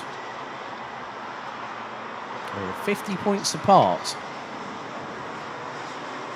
after the opening 2 rounds. The way things stand, including the drop scores, that Lindemann still has a comfortable advantage of around 34 points by my count.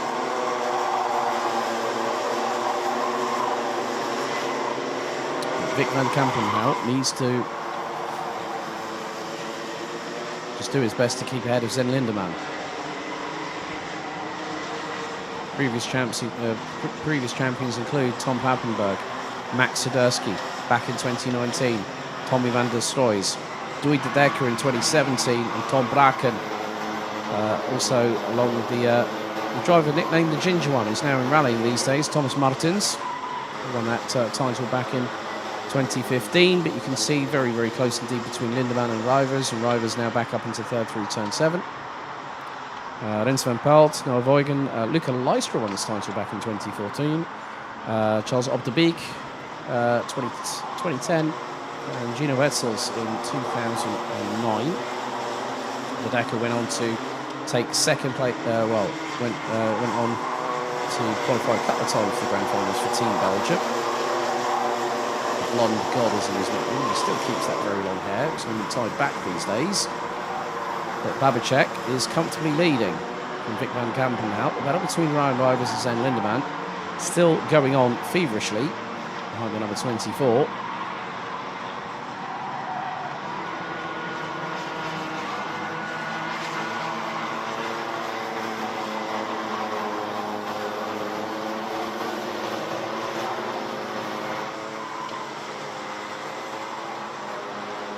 Jack Freeman at the moment sitting in what will be 5th position in a minute, ahead of the 2 fellow Brits that have joined him in this class. Max Gilman, also probably one of the youngest on this field, if not, well, I think Jack Freeman is quite young as well, along with a lot of the drivers. This is where the youngsters that join the Rotax Racing family, this is where they start their racecraft. And they do provide some fantastic racing. At the back end of the field, Jeffrey Baker's got past Says Moyes and has pulled away. So it's battle between Moyes, Koolmas and Van der Poel for the back end of the grid, back end of the field. So 10th to 12th. No one's making any sudden moves. 3 minutes and 30 still to go. Here goes Koolmas on Moyes. Down the start finish straight, gets the slipstream and the side draft. And now is up into what will be 10th position. But in the meantime,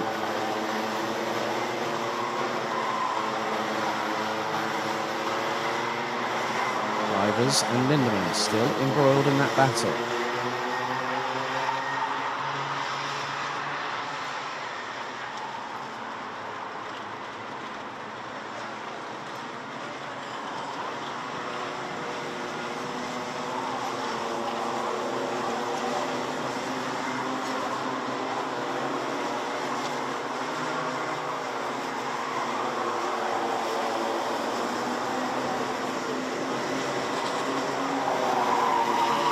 Babachek continues to lead as we come down to the final 2.5 minutes. More positions trying to be swapped over at the back end of the top, well, the 12-strong grid.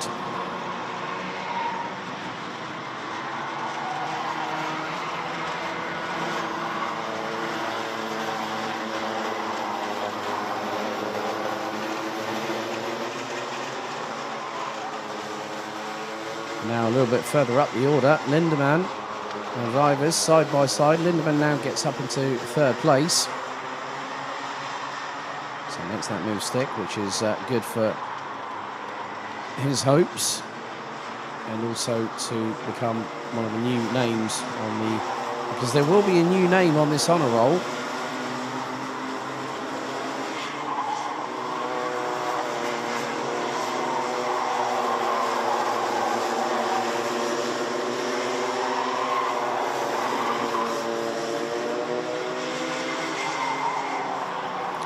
So a minute and 30 still to go. Denny Babachek looking to make it 2 for 2 this weekend so far. It's another 2 races.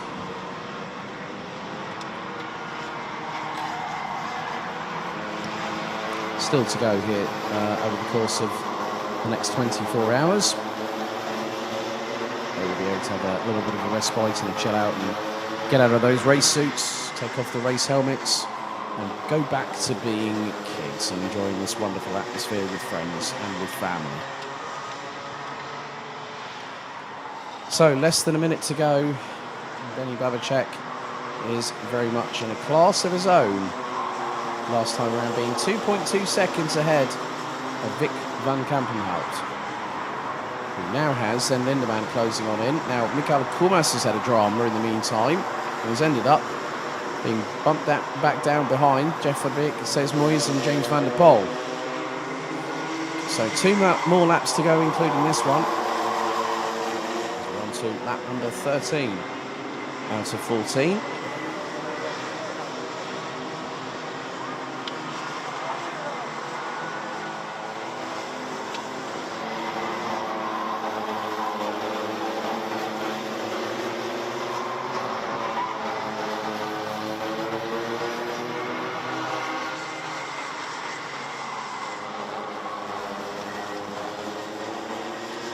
Van Kampenhout is being pressurised whilst the timer has actually hit 0 for the Micromax final on day 1 out of 2 for the final weekend of the championship season.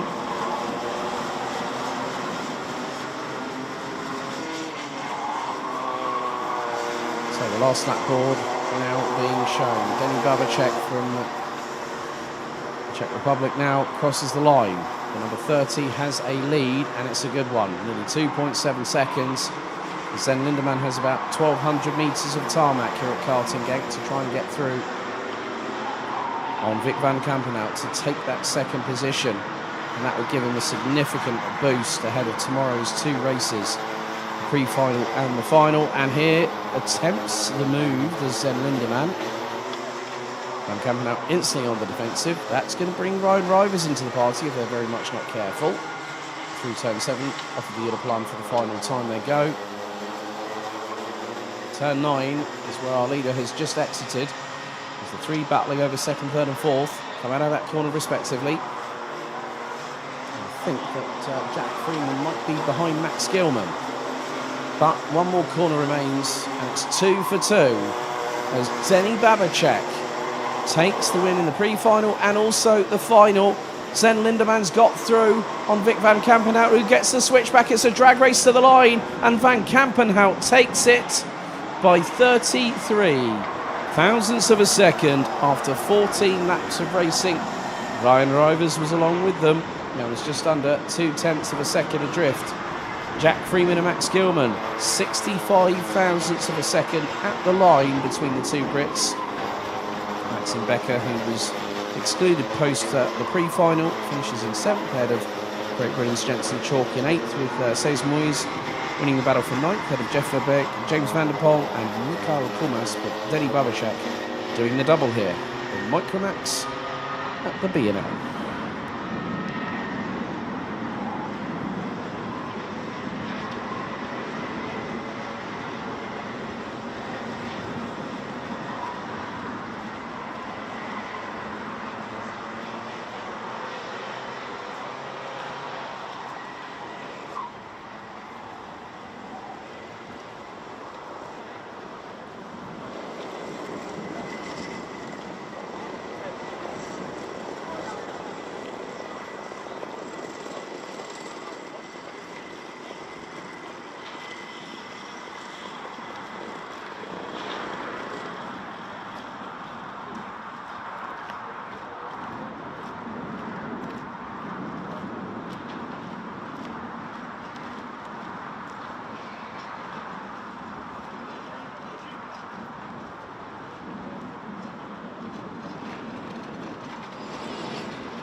So, and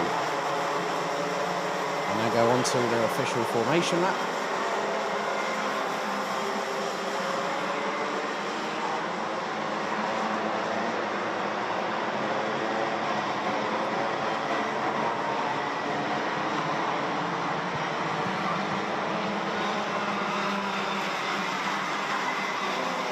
So it's about who gets the biggest vote of confidence for themselves going into the final race day of the season. So Boris Maximov knows that he doesn't need to get a ticket, but he wants to make sure that he wins this title. It was nip and tuck between a guest driver that joined us back at Marienburg, Tom Söhler, who took a third and 3 victories to win the weekend ahead of the third and final round of the Euro Trophy this season in the second weekend of July. But with a lot more competition, 21 drivers, that's 10.5 rows of competitors on the grid, Maximov knows that he's got his work cut out.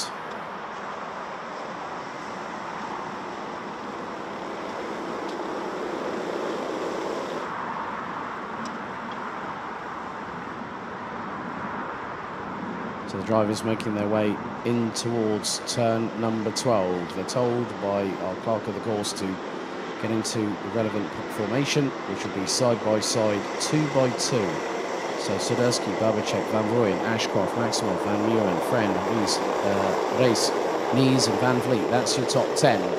Out of the final corner, into the tram lines, revs rise. Are we ready?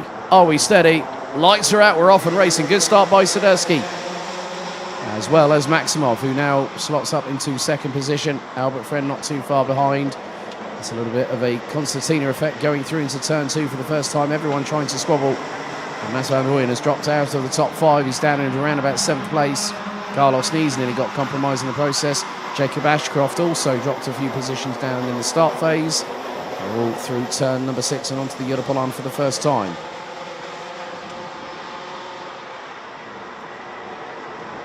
There's a few other drivers, such as Van Rooyen, trying to do his level best to keep pushing forward. So is Jacob Ashcroft, as they're making their way through turn number 9. And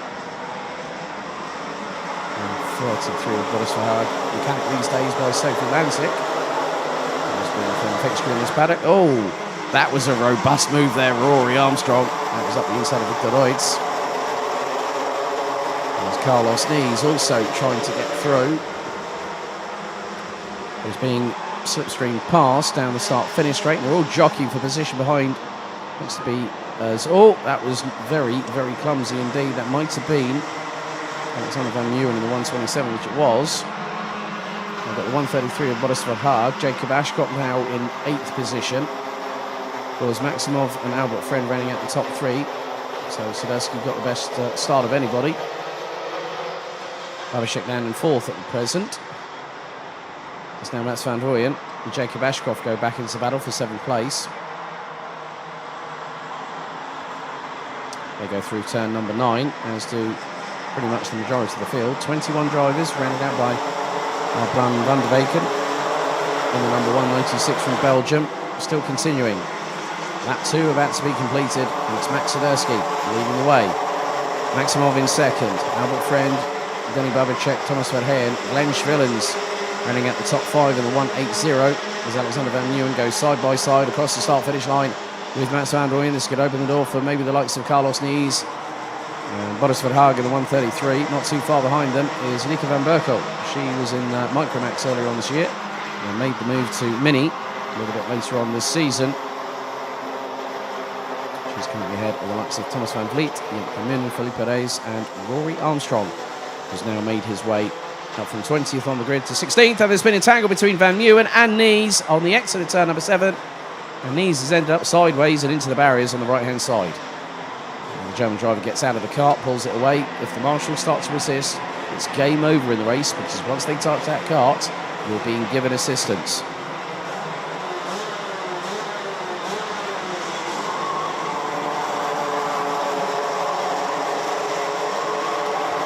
So 3 minutes down, 10 to go. Leaders are currently separated by just 6 tenths. 8 tenths if you include Denny Babacek. Here's the 161. That is Len Abbas versus Victor Reutz. And the 176, and Reutz neatly clips the inside of the curbs through turn 2, helps to rotate the kart.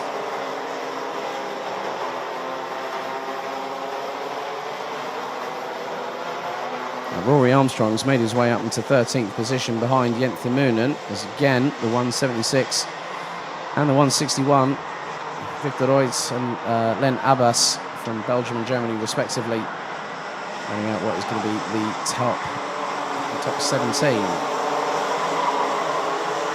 182 with Thomas van Vliet coming under pressure from Lieke van Berkel, Jens Timmerman, Rory Armstrong, and all behind. Look for a move up the inside of Van Berkel. 185 did not allow that to happen. But there's been a send up ahead, as Albert Friend has just had Denny Babacek go up the inside through turn 2.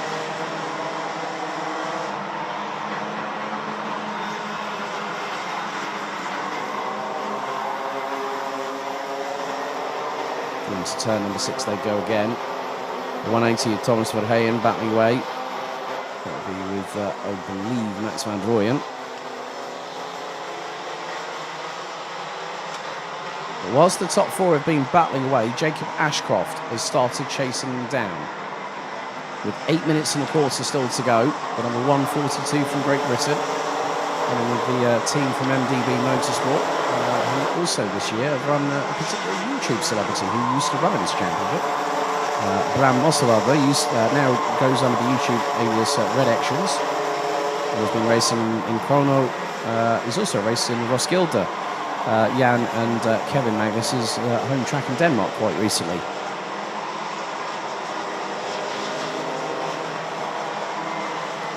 Seven minutes and 3/4 still to go.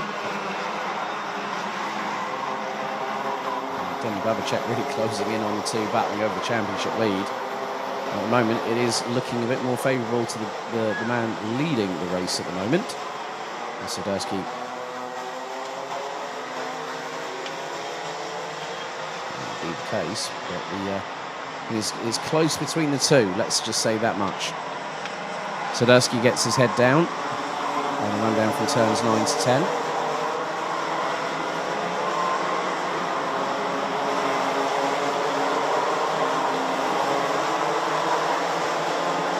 Easy one for Alexander Van Leeuwen, because with that little touch that he had with Carlos Nees, who has retired from the race on lap number 4, there's a battle happening between the 115 of Marlon Bisalvo, the number 180 of Thomas Verheyen, who's sending shots up the inside. We've got the number 114 of Zega Francis, who's just adrift from them, and here comes the move for the lead and for second. 6.5 minutes to go. And now, there's an assist and a half, because Maximov took the lead. With Babacek getting through on Swiderski. Now they've repaid the favour, the pair of them. So Babacek goes into the lead. Albert Friend now goes into 3rd place. Means that Maximov now has to start fighting. So 4th. That's 13 points.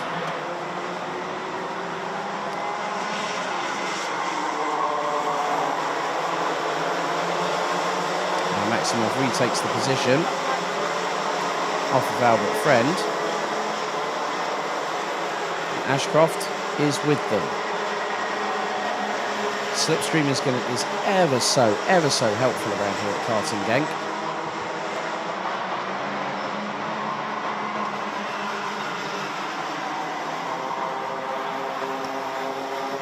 But what was a top 3 battle for the race victory could very quickly become a top 5 squabble for the lead. Remember what happened in the pre-final?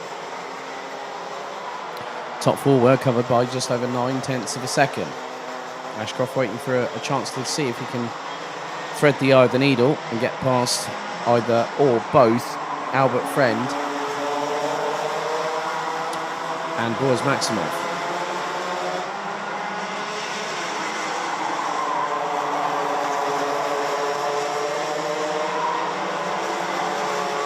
Five minutes to go, 8 minutes completed. Side by side, that was more than likely going to be Lieke van Berkel and Felipe Reyes that were going into turn 12, and Reyes has got through to take 10th. Now with 4 minutes and 40 still to go, here's where the chess game comes in, folks. Now, Albie Friend has done the fastest lap of the race on lap 7, 59.278.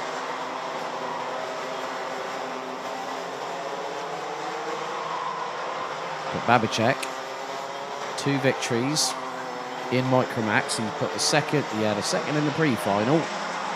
Now he's leading.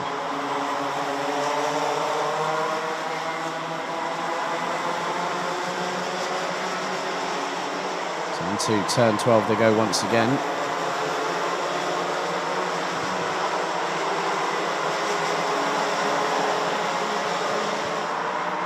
Now in the meantime, Albert Friend has been passed by Jacob Ashcroft.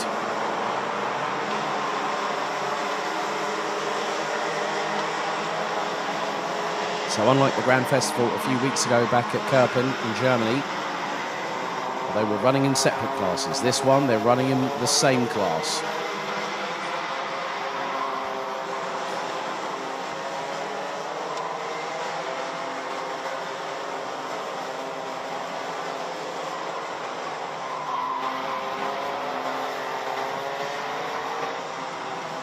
And 20 still to go as Babicek leads them down into turn 10. Victor Leutz looks to have pulled the cart either off the track or into the pit lane. So the 176 is out of this race and will not score any points. It's only the top 15 in each race that score. 25 for a win, 20 for second, 16 for third, 13 for fourth, 11 for fifth. There's Maximov up the inside of Swiderski. So that is a significant change.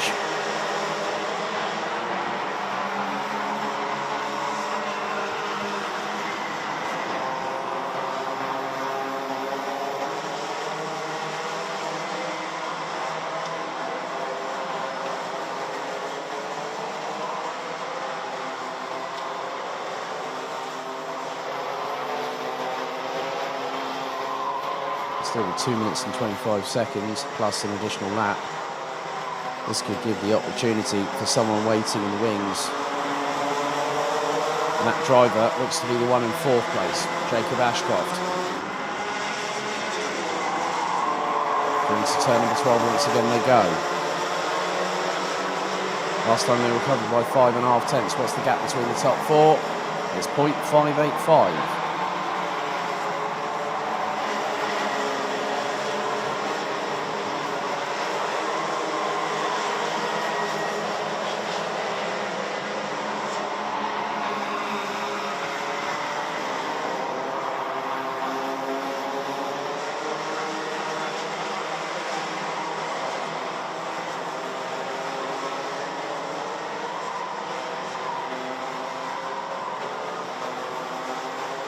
Still, the battles wage on a little bit further down the order because Felipe Reyes is going to be battling away with the likes of Thomas van Vliet. From Moonen, and just behind them, a few others.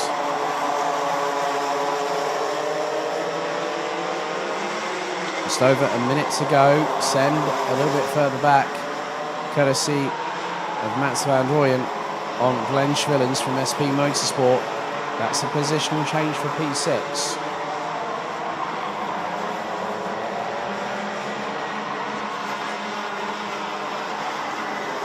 Babicek has a slender lead, but Maximov now is in second, but he's coming under pressure from the driver behind, the number 142 of Jacob Ashcroft. Max Swiderski is positioning himself to be a spectator and then reacts accordingly if anything transpires in front. So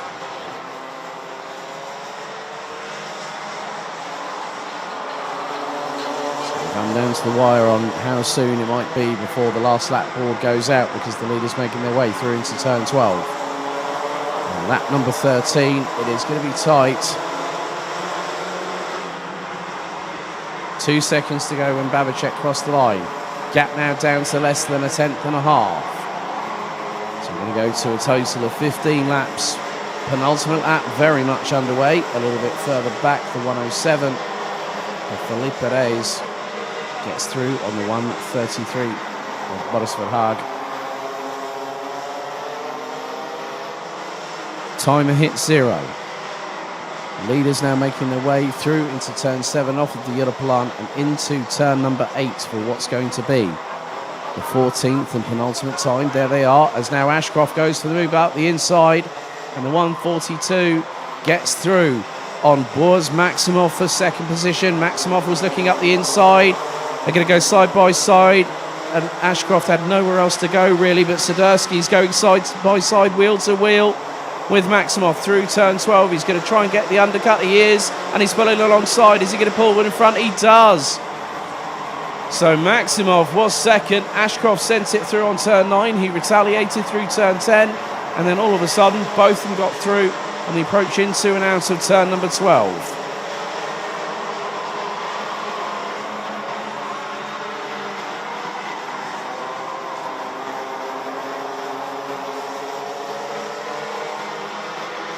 Albert Friend, in the meantime, has kept himself out of harm's way and staying in a solid fifth position, which will net him 75 points. And because of the fact that he's got no results from the opening race weekend at Karting Genk, it means that he doesn't really have to worry about the old drop scores, because that's really one less thing that he needs to worry about. Can he be in the top 5 at the end of the championship season? Well, out of the final corner, he's not just won in Micromax this weekend. Denny Babacek does the double in the finals on day 1 in both Micro and Mini. And with that, he wins ahead of Jacob Ashcroft from the United Kingdom by just under 7/10 of a second after 15 laps of racing. Max Swiderski, in many respects, will be the one that's had a few more points. He's had 41 so far today, whereas Maximov, considering he finished third in race, he actually finished a little bit further down. He actually finished in 5th place in the opening race. He's only scored 24 points when you look at it from that perspective. 11 in the first race, 13 in the second. Albert Friend takes another finish. It was 7th in the previous race. It's now, in this particular occasion, it's 5th. Mats van Drooyen rounds out the top 6 out of Philippe Reyes, Boris Verhaag, Thomas van Vliet, Glenn Schwillens, Jent Vermeulen, Thomas Verheyen. Rory Armstrong picks up 3 points in 13th, ahead of Nico van Berkel and Marlon Di Salvo, who ran at the top 15. Difficult afternoon to end for Alexander Van Meeuwen, out of the points in 16th. Zeger Franz in 17th, Len Abbas and Bran van der Weken running at the 19 strong. Victor Reutz unfortunately out on lap 7, and Carlos Nees on turn 7 after a little bit of contact with another driver who would end up in the wall on turn 7 on lap number 4.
We turn our attention to the next final, and all I can say is this: it's become a three-way scrap for this year's Senior Rotax title.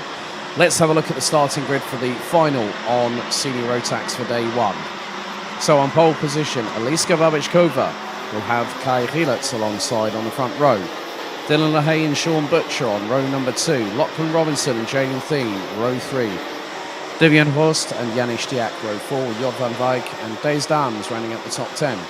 Job Briefveld, Alan Valster, Petra Babichkova, Sam Bergstein, Paul Christian Hamburg, Scott Westhovens, Jori Schoens, Visser van Gogh, Alec Verbaert and Enzo van den Dickenberg round out the top 20. Zekai Olsen, Luciano Schneider, Fahe Mega, Martin Geiskens, Rune de Broeke, Sen van Thiel, Boris Koisman, Paul Fokkeman, Nikita Genzer, Louis Gilbert, Erhard Turker and Luca Leiskra ran out the 32 strong.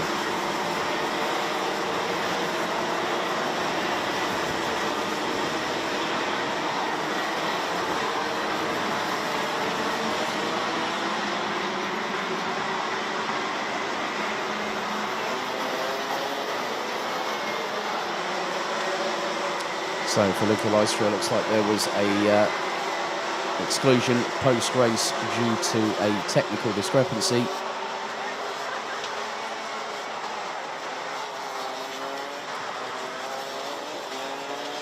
But due to the fact that Luca Leistra was found to be underweight post the pre-final. So he will start from the back of the grid, despite having finished just ahead of Jaden Thiem, which would have been 6th position.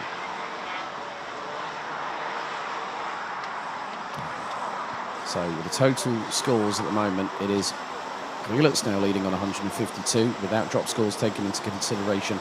Sean Butcher on 150 and effectively Eliska Babichkova now on 138 points. I said it's going to be a three-way battle now for the title. 14 points separate them.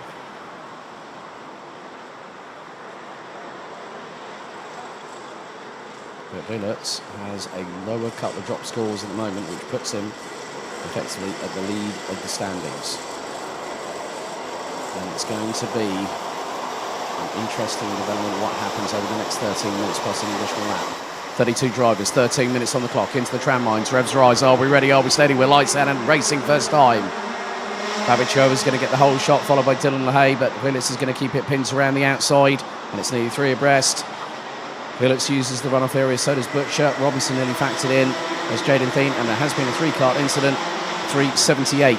Nikita Genza, 360, has also been involved in that, and that's Rune de Broek. And there's more dramas, and Lachlan Robinson is backwards, and there is Sam Bergstein in the 319, and also I think that was the 345 that in there as well, I believe, and that was Devian Rust. And Devian Rust saying to the marshal, no, get away, I want to start the cart up again. So an unfortunate tangle there. Lachlan Robinson exiting straight ahead and backwards. But at the front of the field, Eliska Babichkova leading the way. Willits in second. LaHaye, Butcher running up the top 4. Fifth, that is Janis Diak from Germany, the 339. He's definitely decided to throw his 2 cents into the ring.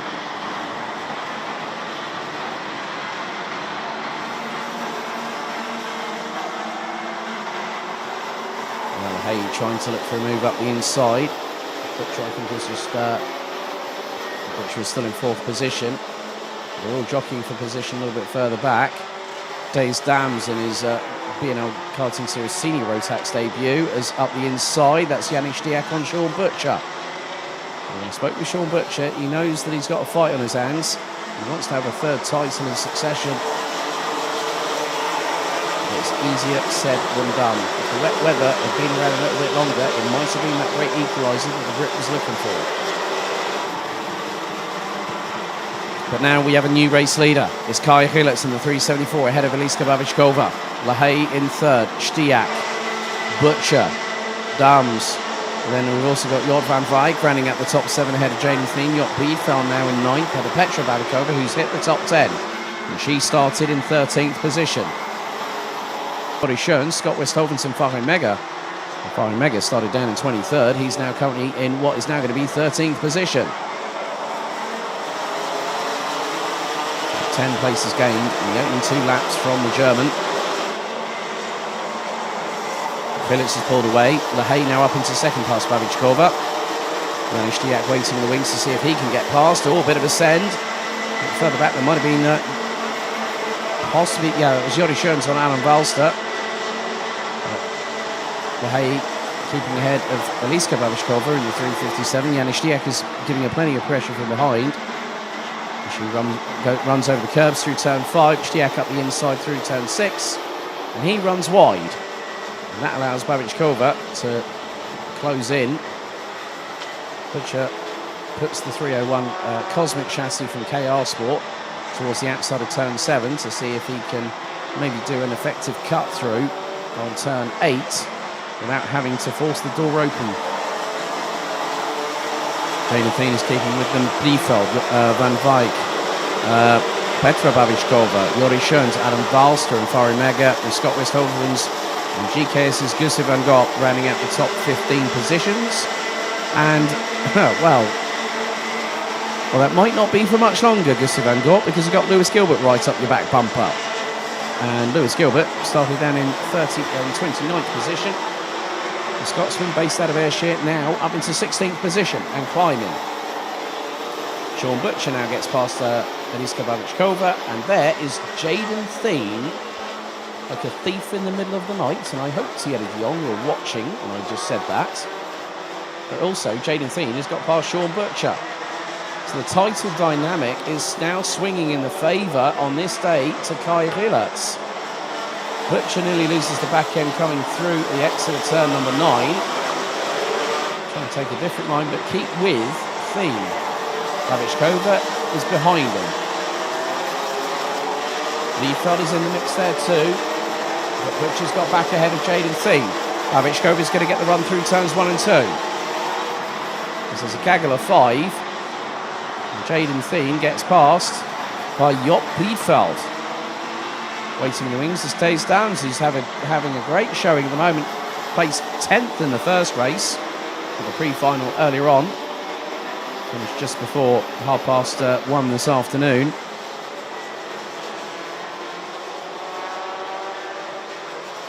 So we're getting a a bit too close for comfort, a little bit further back from Gilles.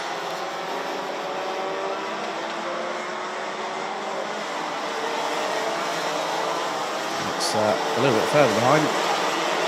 Flying Mega trying to make some headway whilst the sun shines. Got past Adam Valster for position. Lewis Gilbert is there in the 3.29. And he's going to get through on Valster, who tries to go up the inside of Mega. And firing Mega, well, that is actually the 3.07 of Francis Paul Fokema. So both Gilbert and Fokema get past. So a good switch from the pair of them. So Fahim Mega finds himself in 13th position. Paul Fokema, 3 laps ago, set the fastest lap of anybody. I don't think it's going to be that much longer before Kai Gilles does break that, because Gilles was about half a tenth of a second behind in terms of pure lap pace. He did a 55.068 on his previous lap.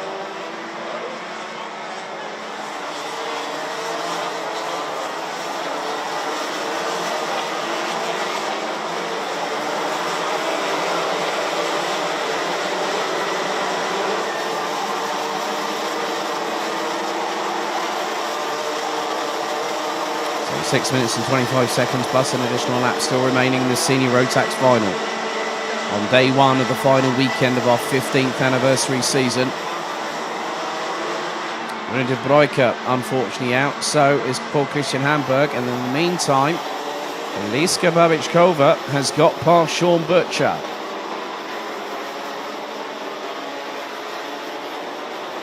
Erhard Turker has made a pretty good recovery as well. He's up to 21st. His Turkish countryman Zekai Ozen a couple of places behind, despite the fact that Zekai Ozen actually started in 21st position when the racing got underway. Lewis Gilbert now ahead of Paul Fokema.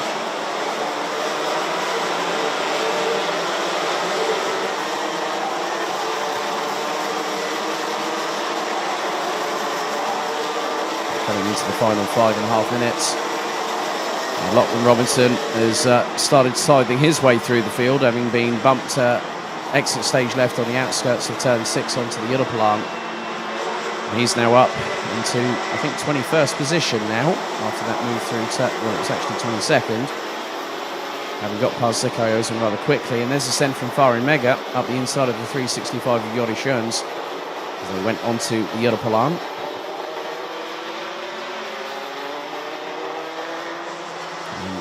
Farin's mum, Nina, one of the many photographers here this weekend, including a few other people from the media, including Michael Mellis, Lucas Winderlich, Luke as well, who's very much into working on social medias these days. 4 minutes and 40 plus an additional lap. And the gap slightly extends, but we've had 2 drivers go into the high 54s.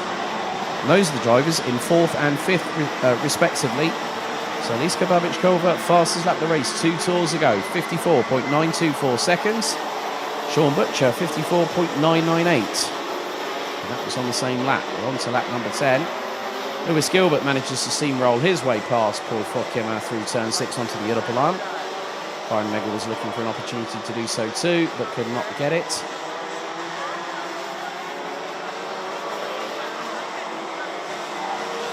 Paul Christian Hamburg and René de Bruyker exiting on the very first lap. We still have 30 drivers.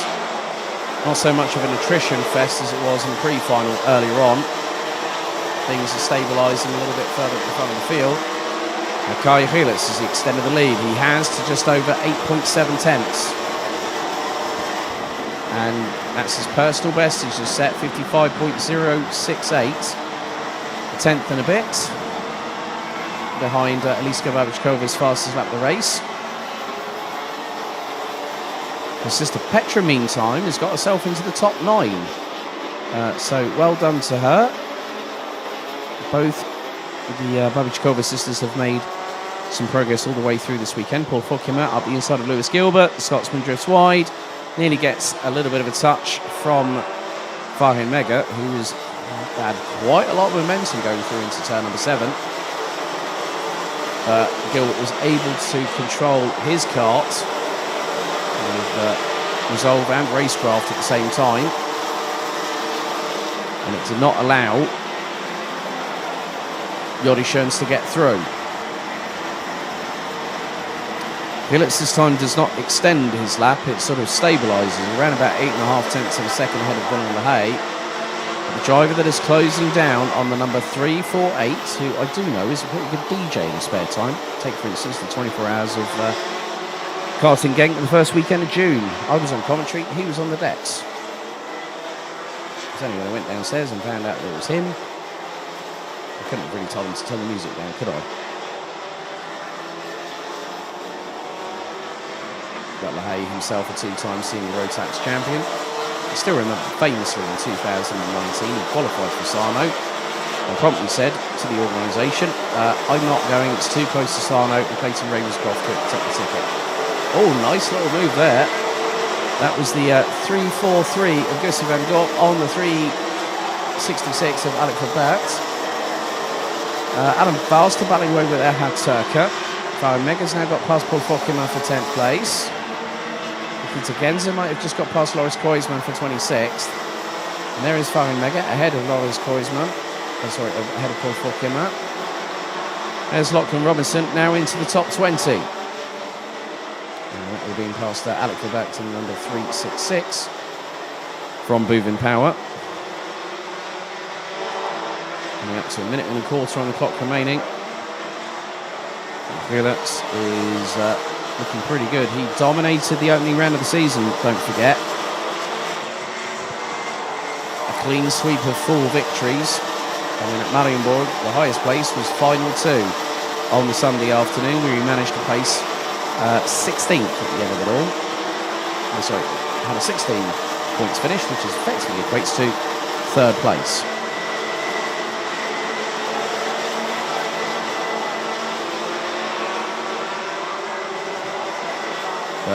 Petra Babichkova is now in the top 8, so her sister Eliska now in 4th position. So good showing by Petra, up from 13th on the grid, and now up into 8th with a genuine chance of maybe going for a P6 finish at highest. And it's the last 20 or so seconds of the race before we go on to the final lap. Jaden Thien is a bit far away from Sean Butcher. He's got to keep his eyes on Job Liefeld and Petra Babichkova just behind. Phillips crosses the line, 4 seconds to go. The gap is still nearly 7 tenths as the Belgian from Tremelo, just 16 years of age, makes his way through turn number 2. Everything being closed in by Liefeld and Petra Babichkova. So number 303, based out of Susterin in the Netherlands. One of the competitors in Mini Max at Sarno for Dutch Lions, and also was runner-up last year, having taken his ticket from the Rotax Golden Trophy late last year here at this very circuit, and went on to finish ahead of Kai Phillips before they both moved up into seniors this year. So the timer has expired, one more lap to go after this, so about 1,500 metres for the 374 of JJ Racing's Kai Phillips to negotiate ahead of the 348 of Stealing senior Rotax veteran and 2-time BNL Karting Series champion Dylan LaHaye. Gap between them now 6.5 tenths as we go onto the last lap. Lap number 16 underway.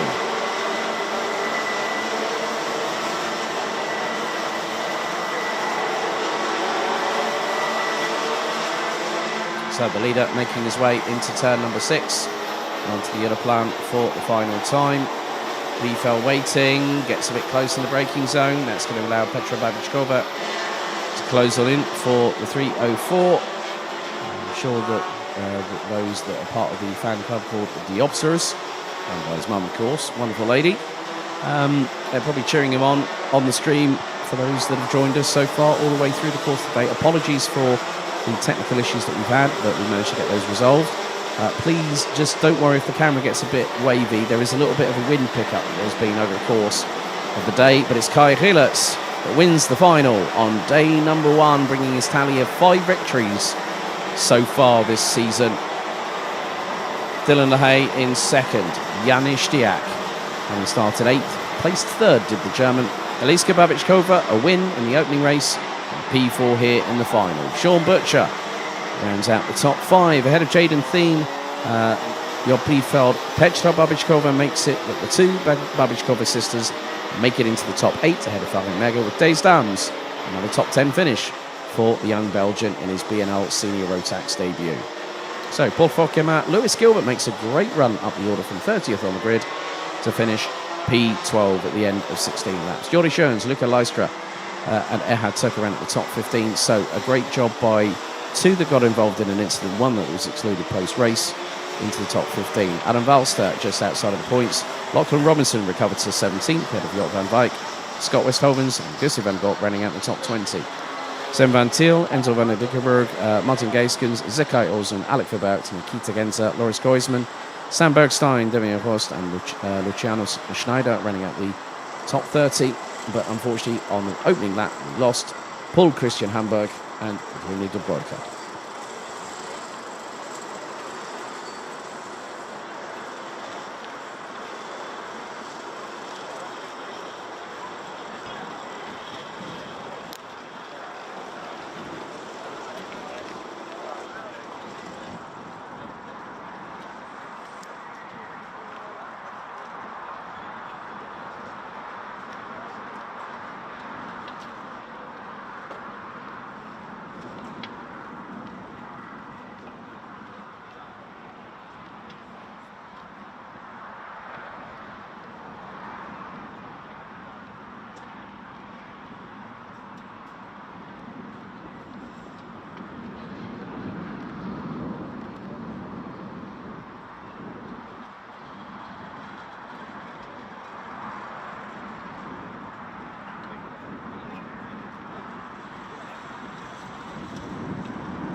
Bye-bye, see you tomorrow.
So we go to our penultimate final of the penultimate day of the season. It's DD2 up next. Let's have a look at your starting grid. After final number 1, Van Perez took the victory. Had a Mark Kimber with Chris Harnan and Mattias Jakobsen running at the top 4 positions. Jakobsen hit with a 5-second time penalty post-race for the front fairy. Ragnar Veres in 5th, and will be joined by Patrick Smalls-Lokmelis. Fabian Bock and Devin Segardi ran at the top 4 rows, with Laurent Seyfried and Jules Cousin completing the top 10. Klinger, Jaro Dekkers, Hugo Schwarzer, Matis Malinovskis, Maxim Drix, Anthony Millet and Yannick Jacobs will round out the 17-strong grid.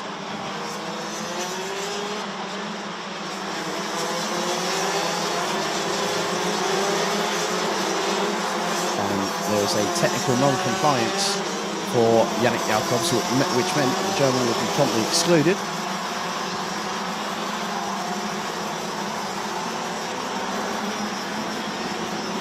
So the drivers now go on to their formation lap ahead of 13 minutes plus an additional lap of racing.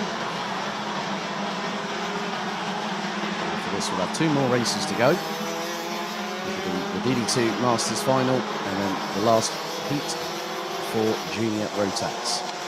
We have actually been informed that we will have no second chance heat tomorrow morning. So the top 36 from the ranking after heats, after all 3 heats have been confirmed and ratified for junior Rotax, the top 36 will go into the finals tomorrow. So the racing action tomorrow morning will start a little bit later. It will be at 10:10 Central European summertime here at the Home of Champions, where we get the last race day of the 15th anniversary season of the BNL karting series. We're in 2022 underway, where it'll be just 49 days until this year's Rotax Max Challenge Grand Finals in Portimao in Portugal.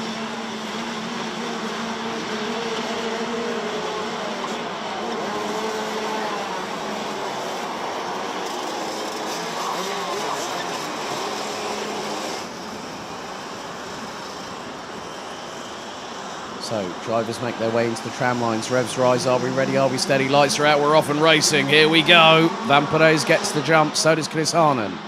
As the pair now go into first and second position. Jere Jakobsen trying to hang it around the outside of Kimber. They both use the runoff area. That compromises Ragnar Veres a little bit as Lokmelis from Latvia gets through. Fabian Bock not too far behind in the 4.51. It's Van Perez that leads the way. Harnan in second, Kimber in third place. They run down the Europlan for the first time of asking. Someone went a little bit sideways. That's a 10.5, and someone gets a bump and turned around, and there's one car involved was Matis Malinovskis again for the second race in succession. And the other one is the 4.16, Anthony Millet from France.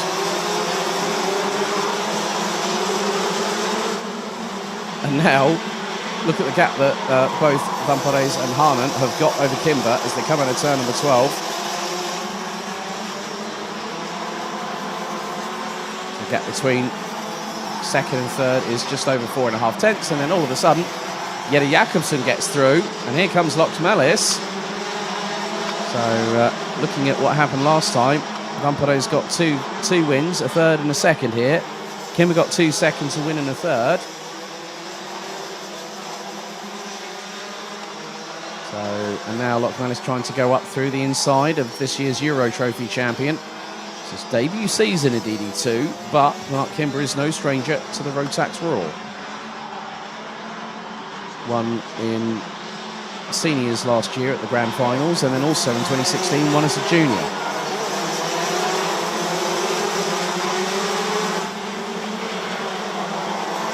Jette Jakobsen is going with them, but there has been a change at the front of the field because Chris Harnan now leads. Vampiro is in second, Jette Jakobsen in third, and look at the gap they're pulling over Mark Kimber. It's going to be a royal old scrap at the front of the field. It's getting a bit too close for comfort. Dirk's trying to get through. Malinovskis has ended up at the back end of the field after his contact with Anthony Millet, and I think it might have been Jaro Dekkers that was the third kart that got him involved in that one.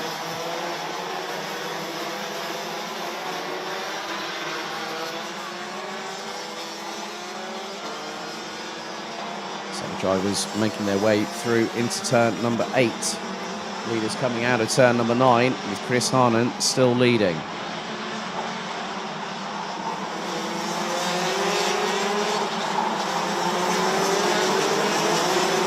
And everyone's squabbling for traction at the minute, and it's not helping everybody. It's causing a few more dramas than I think some drivers would like to have happen. Maxim Dirk's up the inside of Jules Poussin through turn 12. There is the 444. They're trying to get through. Devin Sigardi can't get through on turn number 2. Had a good bite of the cherry there, though.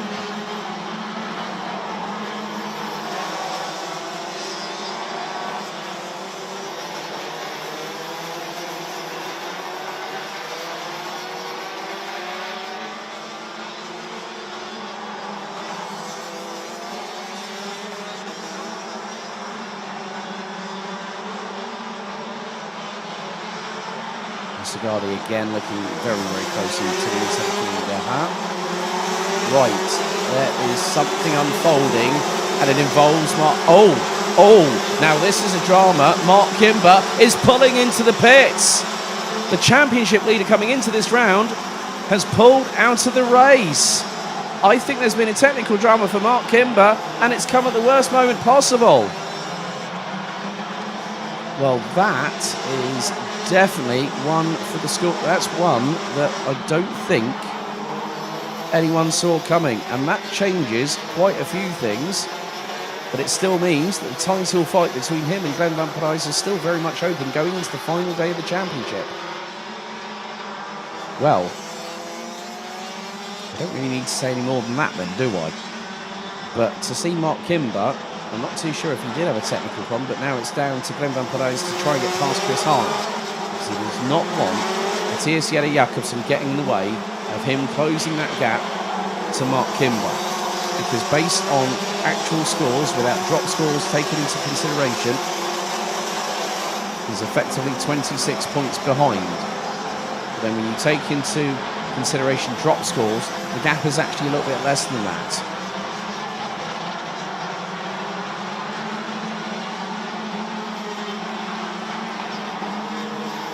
Vampiros wants to make his mark on BNL Karting Series history.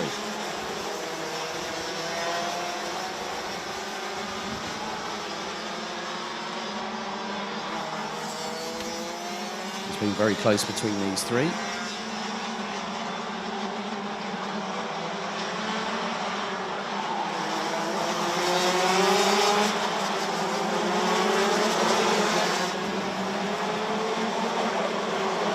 Now here comes the move that we've been waiting for. Glenn Van Prijs just bided his time, waited in the wings and decided, right, now's my chance.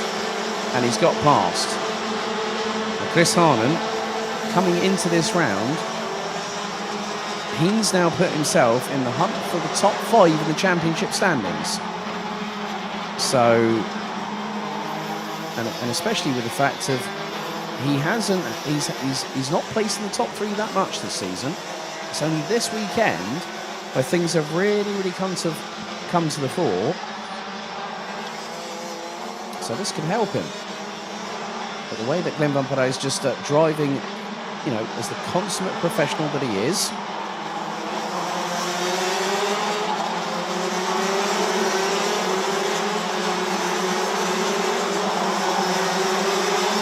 So Mark Kimber out on lap number 3.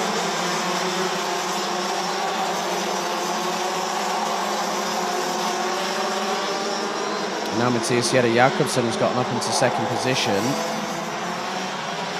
And Jette-Jakobsen is actually one of the chief rivals that could possibly give him an opportunity to run and get an opportunity to get into the top 3 in the championship. And looking at the way things stand, where is Maxim Gudix at the moment? He's currently in 8th position, which is effectively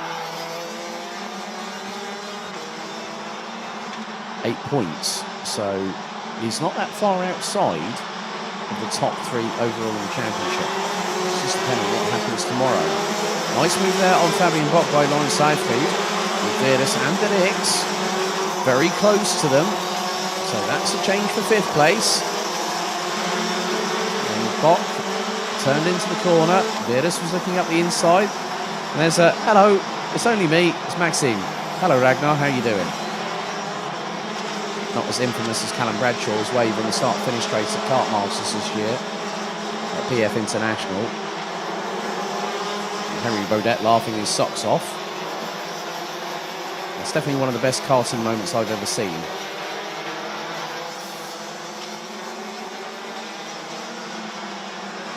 Got 5 minutes to go. Glenn Van Parijs now has a considerable lead. Fastest lap of the race, however, on lap number 7, Maxim Gudix. That was on lap 7. It was 54.769.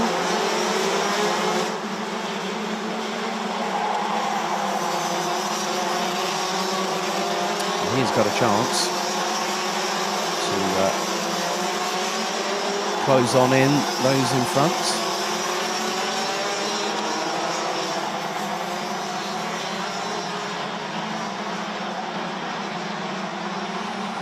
And now it's gone from Maxim Gudix to the driver in second position.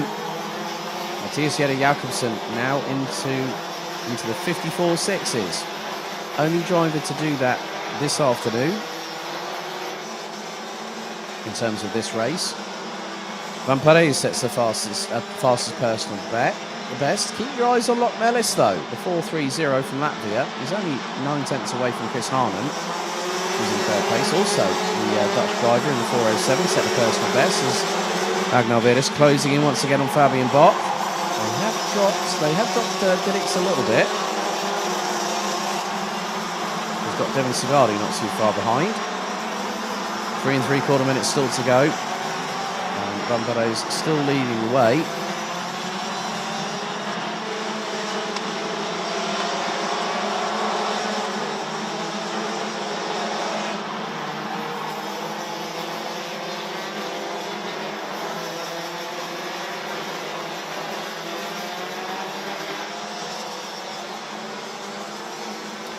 Great little battle here. This is between Lawrence Southfield, Fabian Bock and Ragnar Virdis. Now this will be for 5th position on the road.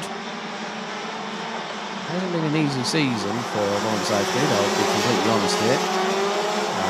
His Winter Cup at Campilos in late February wasn't the greatest of starts to the season. He was doing really well, and then an incident in the last race of the weekend, which was a significant one, I might add.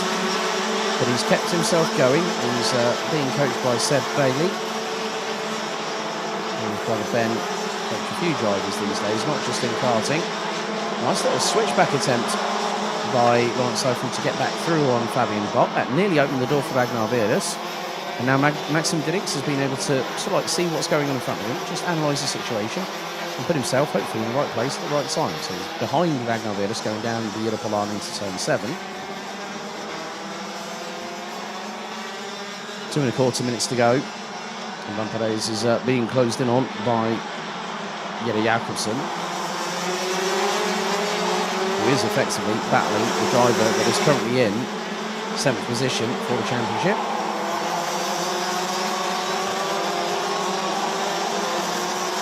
Nice little move back up the inside. Oh, so it's a double switch. It was nearly a double switch back there. There's now Jette Jakobsen. Oh, he manages to get through on Van Perez. Haanen nearly got through too. Been a little bit of a touch between the pair. But, oh, right. I've just seen that back right. Look at the bumper, the right bumper, the right hand side of the rear bumper of Matthias Jette Jakobsen. That could start, if that starts coming asunder, that's going to be an instant mechanical black flag. That is it's actually out of alignment. So it's actually drooping a little bit to the right hand side, whereas you can see the bumper on the rear of Glenn Van Parijs's car is straight and true. Same with Chris Haanen. As Haanen now sends it up the inside. That was a bit close for comfort, boys. Through into turn number 10. And there is a black and white flag being shown to the 491 of Ragnar Virus. Okay, that's a warning flag. No penalty. Well, unless there's a penalty issued, as in a time penalty, that will normally show up on the live timer. Yeah, that bumper on that right rear, Jette Jakobsen, has he walloped the curbs and it's just unsettled the bumper quite considerably. If it was hanging off, like I said, it would be an instant mechanical black flag. Oh, right. Battle going on through turn 7. So that'll be between the likes of probably probably Virus, Didix, Sigardi, I think. Yep, that is right, as they've just gone through turn 9. But Patrick Snolslock-Mellis has just been on an absolute flyer. So what this means is that Jette Jakobsen could provisionally be on course for his first race victory.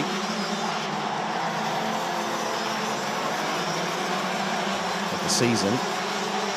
So he already picked up a second place finish on Marienborg back in early July.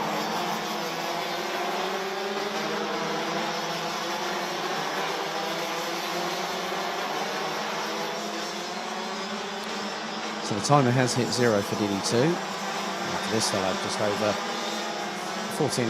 Well, they have just over 1,350 metres to negotiate. Oh, that's the 7.5 again through from Chris Haanen. That puts Glenn Van Parijs down into third place as we're about to go on to the final lap. Didix has got past Virus in the meantime. So they're battling over 7 lengths respectively. Last lap orders out. Jette Jakobsen leading.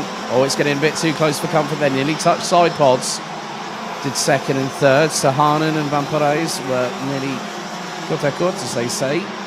Side by side going through the start-finish straight. Lock-Mellis is not in the championship fight, but wants to end the season on a high. If you're not going to battle for the championship, you're going to battle for the race win.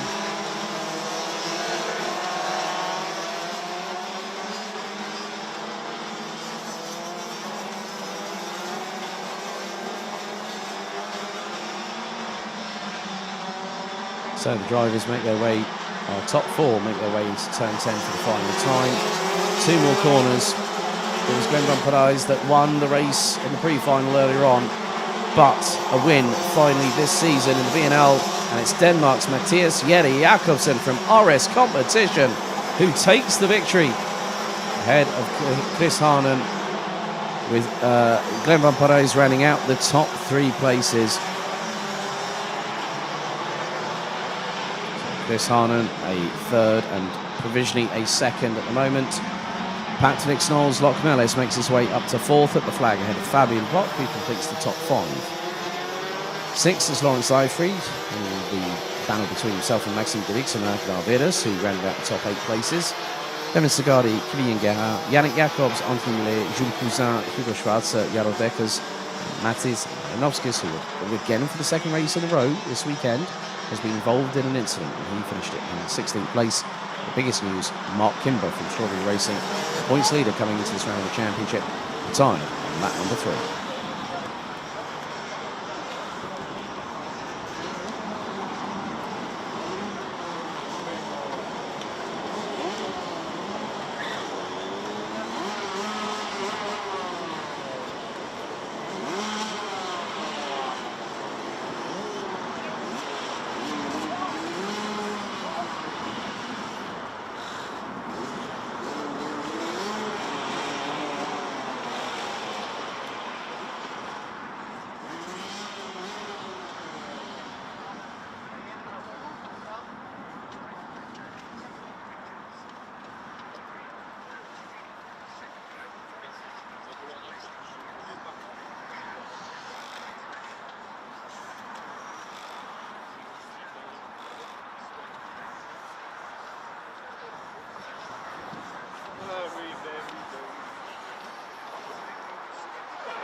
So for those watching at home, you can see what I was talking about. The wind has picked up, and that's why if the camera starts moving all of a sudden, going up and down, then a little bit of shudder there.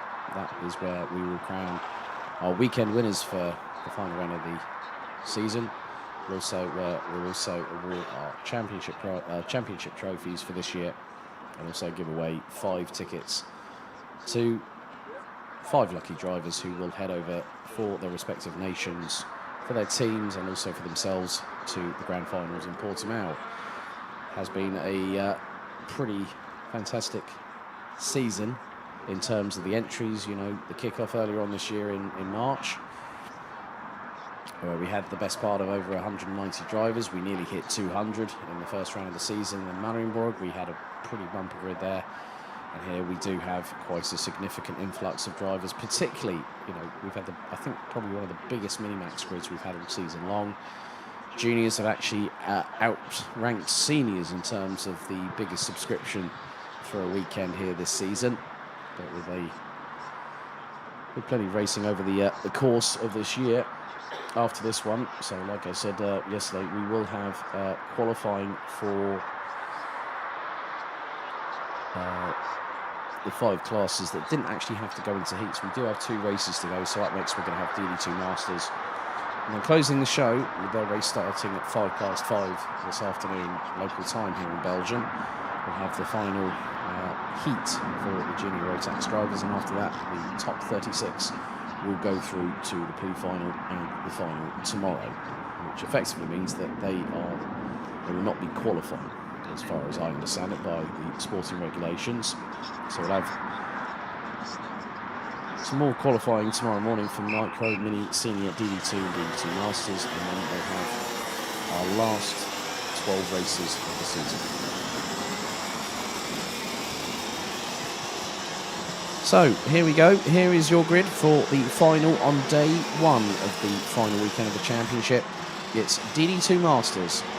So Thomas Piet took the race win earlier on in the pre-final today, and he won by just over 1.5 seconds by the man who's alongside him, Paul Levaux from France. And then Paul Levaux's nearest championship challenger is Ian Getz, who is going to be behind him, along with the man who is going to be an outgoing champion this year, Carl Clabot in the number 501. Michael Becker ended up P5 at the end of that race with Pritzai. Dominic Hummels being the last of the 7 out of 8 drivers that managed to finish the full race distance. And despite the fact that he only managed to finish 8 laps and then retire from the race, Christoph Adams still picks up points.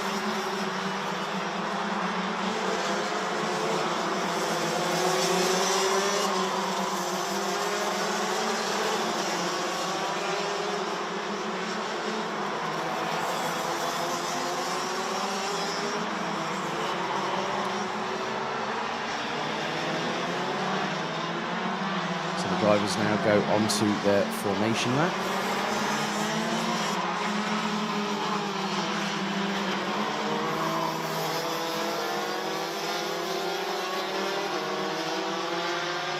Just been keeping an eye on social media. Congratulations to another alumni, Pleitske Visser, who has just qualified. I think, well, W Series is currently racing in Singapore at the moment. It's on the support classes for Formula 1. She was just posted literally a couple of hours ago that P2, and it's quite well saturated because she is at the moment. Less than a 10th off pole, so good luck Breitske for W Series tomorrow. She was the inaugural runner-up in the championship, ran alongside the DTM back in 2019, and she has raced with us before. And the classes, well, she ran in KZ2 actually, in the 2 championship years that were won by Giovanna Bulches. So let's see what happens here, because this is going to give us an idea of how tomorrow might work out. So revs rise, lights are out. Drivers are underway. So the 13 minutes start to count down. Becker finds himself. Well, he did briefly. Oh, that's a bit of a wake-up call there for Christoph Adams, I think. Going through into turn number 2. Thomas Piet leading the way. Paul Louveau in second position. Ian Getz running at the top 3 ahead of Carl Clibor, who finished 4th in the previous race. Carl's best finish, actually, he had a 4th place finish at the last race at Marienborg, and he's also equalled that best score. I still remember in 2019 where he dominated the opening round, a full perfect score, just like Ian Getz did this year.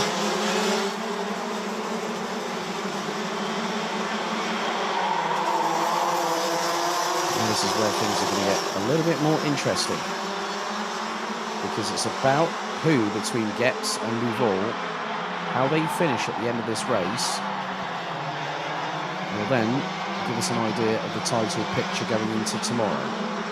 Because from tomorrow, I will be taking drop scores into consideration. It is getting rather close to the wire for a lot of these championships. Just looking at things from my perspective, DD2 going to go down to the wire. Senior Rotax down to the wire. Junior Rotax a little bit further, a little bit more of a stretch. Mini down to the wire, and I think possibly Micro could be the same as Juniors. But these 4 of the titles are going to see us go right down to the last lap of the season, of the last final. 11 minutes and a quarter still to go. Carl Clibor now puts himself up the inside of Ian Getz. Now that's probably, I think, maybe something that Paul Louveau might have wanted. What you won't want is Carl Clibor to overtake him. However, when you come onto the home turf of one Carl Clibor, aka the backer, or the man that I used to nickname, because I had to shorten it because it was so long, we used to call him the fastest baker in Flanders. Now, Carl is a baker by trade. He has multiple different bakeries around the local area. And he's one of the nicest people you want to meet. He's a very determined racer. 2019 he actually picked up not just the BNL Karting Series crown, he also won the Belgian Max Challenge that year. So now Thomas Piet is pulling away from Paul Louveau. Carl Clibor is chasing the 564 from France, and he does a textbook of what he did to Ian Getz. Paul Louveau able to get the switch back. Louveau gets back into second. Ian Getz is trying to get the undercut on Carl Clibor at the same corner as well. However, the 502 was unable to facilitate that.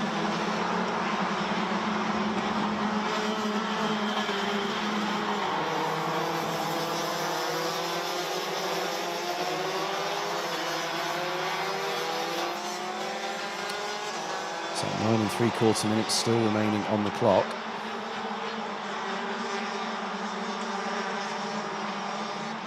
Thomas Piet's lead is just over half a second. He dominated the series last time. Country mile. Really ball. First came across this individual. Oh, right. Michael Becker has just pulled into pit lane. Okay, so that means we'll get some points for that one. About the same as what Christoph Adams got in the previous race.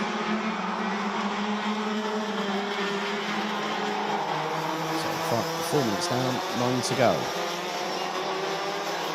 Fastest driver out there is Paul Louveau, 55.165 seconds. And he was less than 4 tenths behind Thomas Piet. So the gap is closing between first and second. So if Paul Louveau can get himself a further part in between himself and Ian Getz, that is going to help him a hell of a lot. At the moment, well, it's going to help him a little bit more, but it's going to be close.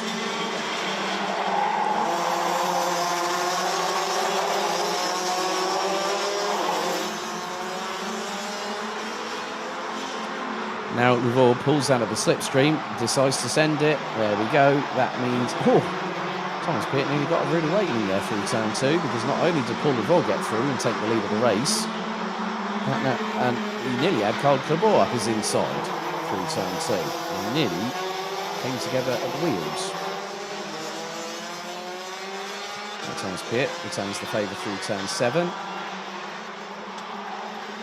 Now Piet drifts wide, that nearly opened the door for Louveau there. Louveau was very keen to back out of it, just to make sure he didn't cause himself any strife.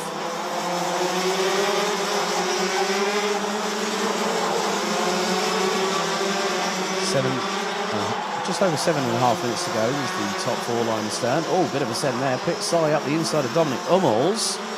Hummels gets the switch back through turn 12. Once again, another lap. There's Louveau back up the inside of Thomas Piet to retake the lead on the beginning of lap number 7. Now, can Carl Clebol spring a surprise in the 550 up ahead? Not through turn 6, he doesn't. Coming on turn 6 and into the yellow line once again. Oh, a bit of a clash between the pair. Now, Paul Louveau is fighting for a championship. He does not need someone like Thomas Piet trying to have too much aggression. Because if that was an issue for Paul Louveau, he would be another retirement. Now he's got Carl Clebol and he's just signalling to him saying, come on, let's move forward. Carl Clebol didn't see that because Paul Louveau's right shoulder was blocking the fact that he was pointing forward.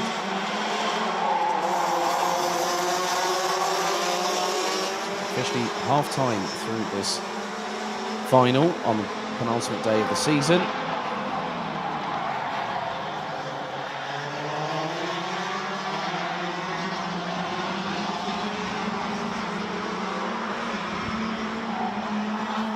Scrap between these 4 here as a little bit of a tap from behind.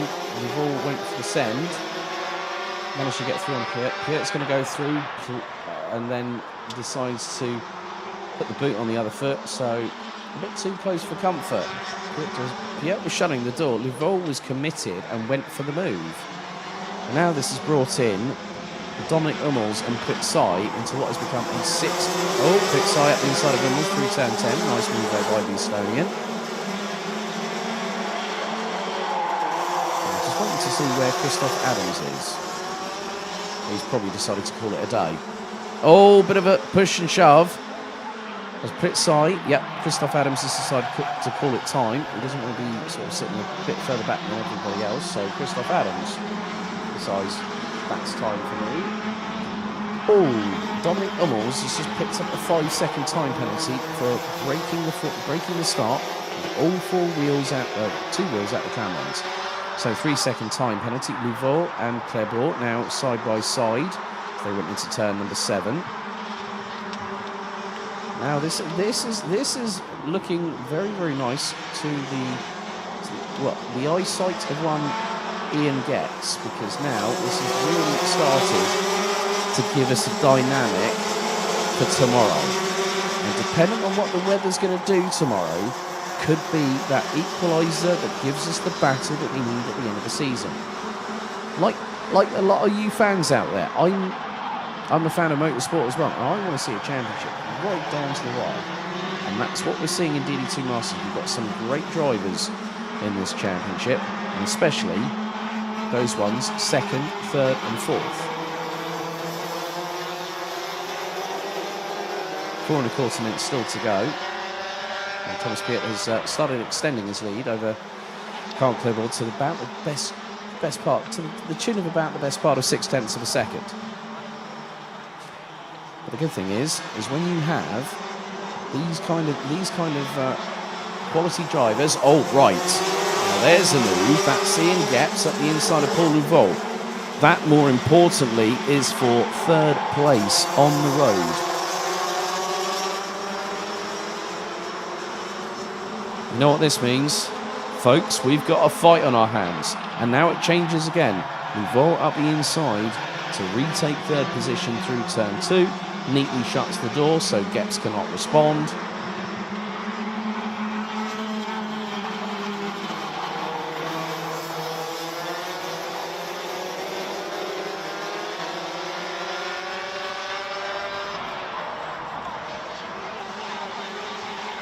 So through they go, off of turn number 7 once again.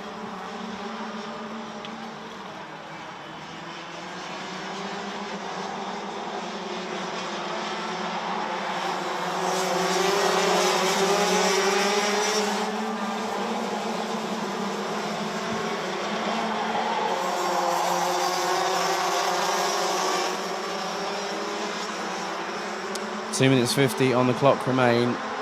Carl Clebol closing in on Thomas Piet, as Paul Louveau battling away with Ian Gepps. for the final place in the top 3. And what's more, that's championship points that are very, very crucial to tomorrow.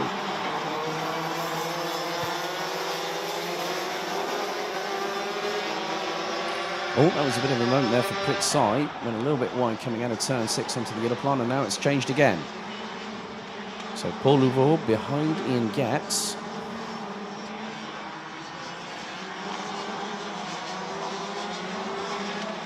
Calculable still closing in on Thomas Piet for that race lead.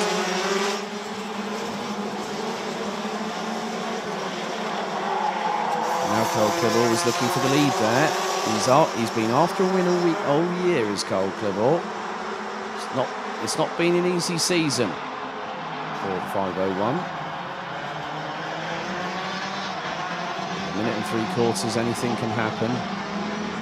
Probably what's going to be around about the next 3 laps. We're into lap number 13. So he's now going through into turn number 6. The Yellow line once again. Dominic almost has pulled away from pit side. Christoph Adams calling time on lap 6. Michael Becker out on lap number 3. So I would imagine that they've both had some kind of technical issues.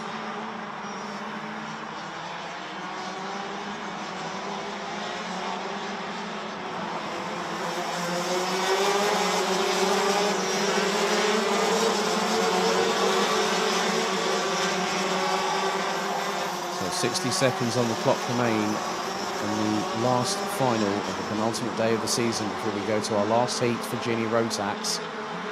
Gap between Thomas Piet and Carl Clebor now is just over 0.17 of a second. And onto lap number 14. Looks to be out of 15 laps in total, maybe 16 at a push.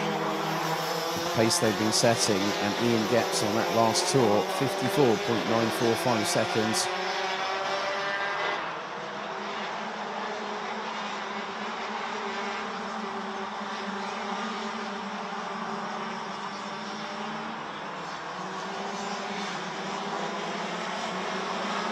Making their way down from turns 9 into 10. Tight on time. How quickly they can get through turn 12, put the pedal to the metal, and then come out of it. Go at full velocity across the line. It's going to be close. 3 seconds to go. 2 more laps remain as the timer hits 0 now. The gap between first and second now expands to 3.5 tenths. Nearly doubles on the previous lap. Ian Getz again, another fastest lap of the race. 54.815 seconds, nearly a tenth quicker than the race leader Thomas Piet, who has had. Carl Clebor closing in on him. Carl Clebor has also gotten into the 54s, but that was on the previous tour, 54.994 seconds. As they make their way through turn 7, now into 8. Into the left-hander here at 9, before we run down to the right-hander at turn 10. Dominic Mills has been closed in again by pit side as they're going to go into turn 10. There's a bit of a nasty bump going through into turn 11. It's about how you master that to try and get through. But the last lap board is out for the DD2 Masters, and Carl Clebor is closing. Keep your eyes on Ian Getz. He's only 4.5 tenths off the leader. Going on to the final lap. What surprise can Ian Getz spring in the next 30 or so seconds? We're about to find out because they're heading through turn number 4 and 5 for the final time. Now into turn 6. Well, it's going to be close. It could be a bit of a squabble between these 3. Boulevard's going to have to effectively. Oh, there's a send for Ian Getz, and he goes over the top of Carl Clebor. He's given an advantage to Paul Louvreau, and Carl Clebor has said, Ian, what on earth are you doing, man? You've just taken us out on the last lap of the race. Round of applause there for Ian Getz, and I hope that was not a sarcastic bow from Ian Getz, because there he pulled the cart down off the top of the Nassau panel. Well, that was an interesting development. Paul Louvreau now takes second. Dominic Hummels, I think that is his highest finish this season, takes a P3 by 52 thousandths of a second. Well, that is a drama and a half for Paul Louvreau and, well, not for Paul Louvreau, for Ian Getz and Carl Clebor, because that now means that's 20 points for Paul Louvreau, and that's and Ian Gepps finishing in 6th. That's really hurt his chances. But Thomas Peart takes the win by nearly a second and a half. Paul Louveau in second ahead of Dominic Hummels, pit side. Carl Cobble rounds out the top 5 with Ian Gepps classified in 6th. Christoph Adams retiring on lap 6, and he was 7th, with Michael Becker finishing on lap 3 with a technical issue on lap number 3 in the 5.26.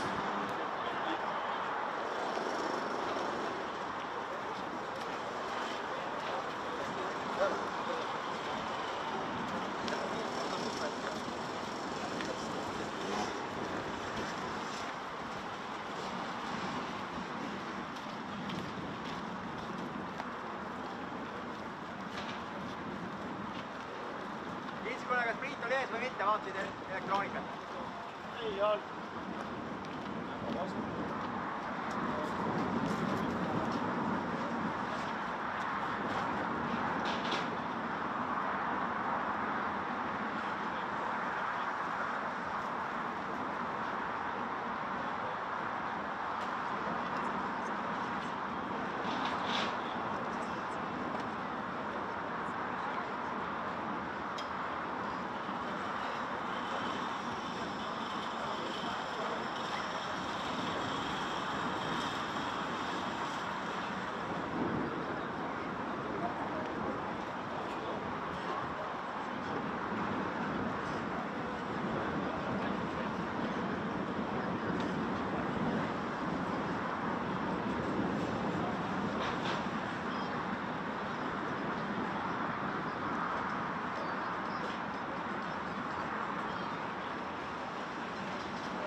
Time for one more race to close out the penultimate day of the season. Here we go. There's Heat A, B, the third and final heat for Junior Road Tax. Let's have a look at the grid. Austin Lee, a race winner today, starts from pole position. Maurice Herboz alongside him on the front row. Jasper Leinitz and Mikkel Pedersen, who still leads the championship going into the final day of the year, is on row 2. Vic Stevens and Scott Marsh. Row 3, Klik Kluren and Mateo Nedeljkovic, the other race winner today, now at row 4, with Maximilian Schreier and Olivier Jonkers rounding out the top 10. And it's Dion van Werven and Mika van der Peev at row 6, row 7.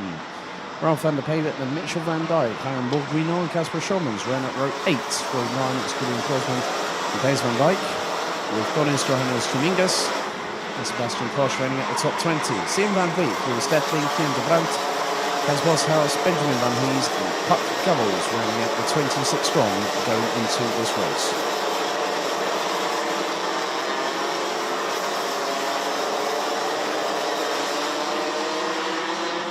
So once again, 7 minutes on the clock plus an additional lap. And then tomorrow we get things underway at 10:10 tomorrow morning. Big thank you to everyone that has been watching with us all the way through the day. Apologies for the earlier technical issues. I've been able to make sure that the races have been recorded so we can get those. Those will be uploaded for you to watch at your leisure. But Austin Lee, if he gets another victory today, will be pretty much on pole position for tomorrow's first final.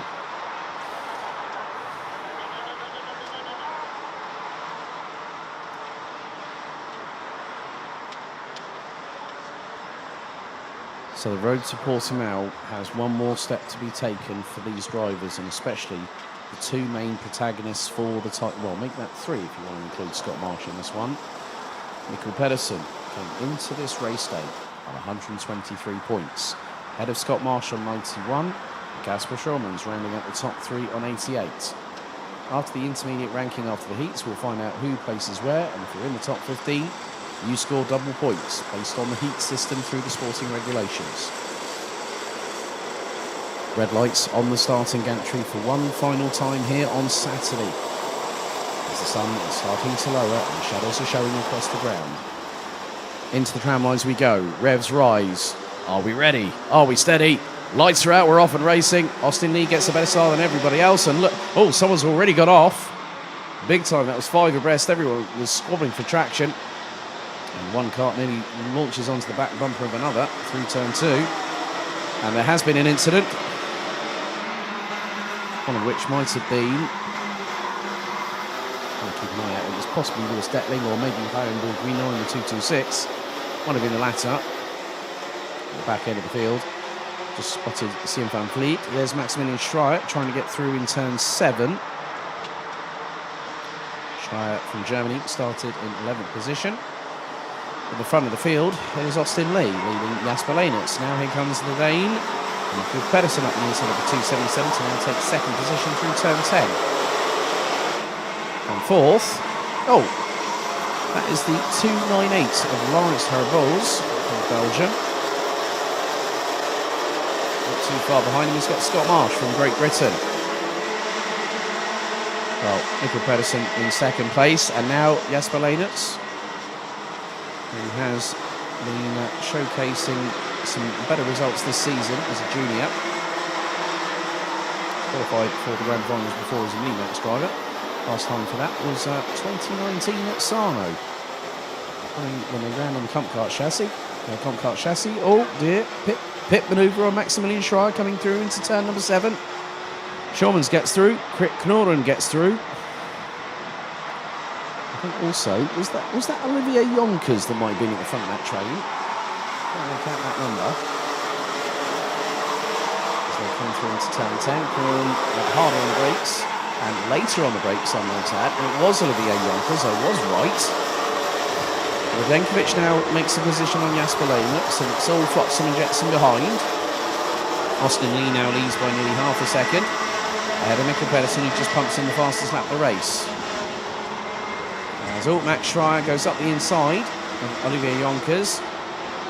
As Kasper Schormans nearly gets 1 cent up the inside of him. Oh, it's very, very close indeed in the 273. Julian Klosman. 2 wheels on the dirt coming out of turn 4 whilst having an exchange. That might have been with Olivier Jonkers, the 216 and the 269 of Vic Stevens. All made it safely through, despite Julian Klosman getting some dirt on the right-hand side Mojo tyres on that kart, and it's not going to help him at all with grip. Mikkel Pedersen, in the meantime, is absolutely rocketing towards the front of the field.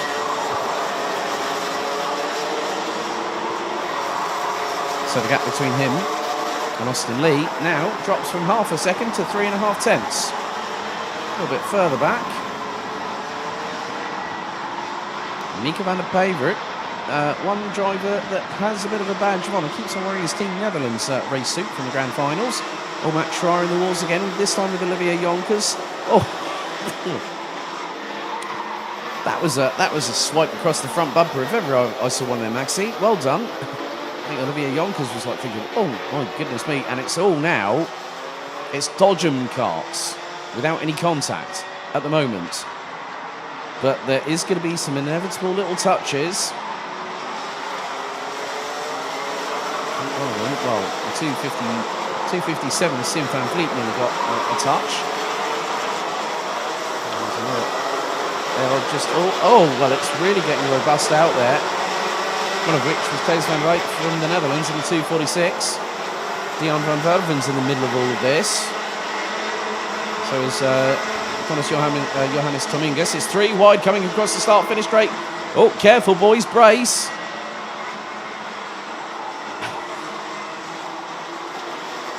These junior road tax drivers have no fear. Like 3 wide and send it. Yeah, I don't care. I'm just going to send it. And there is a send that's just happened, I think, on the inside of Mika van Pavert, possibly. A bit further back, that's Benjamin Van Hees on the CRG chassis, exchanging places. Looks like Aaron Borquinon is in the mix with all of that.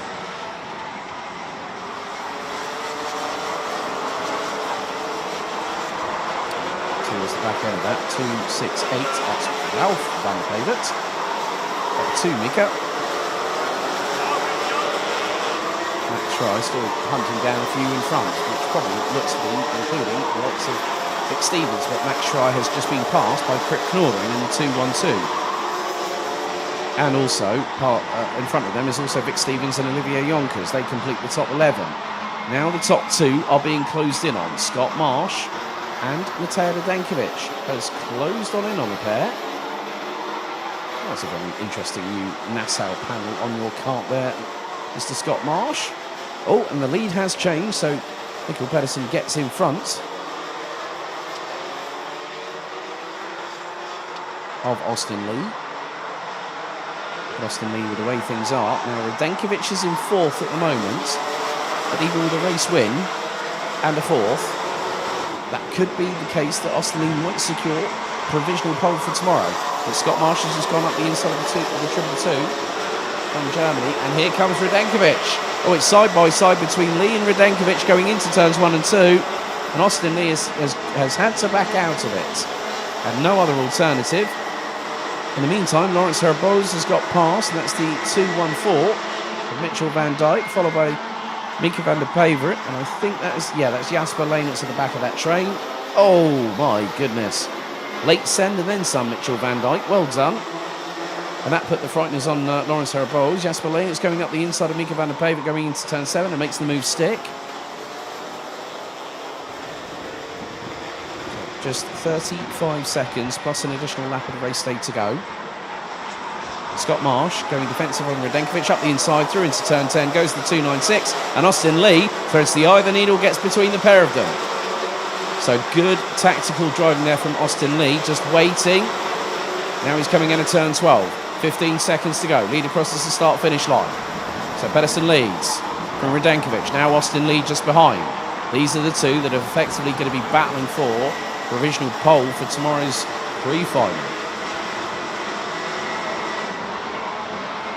Mikkel Pedersen is doing exactly the right thing at the right time.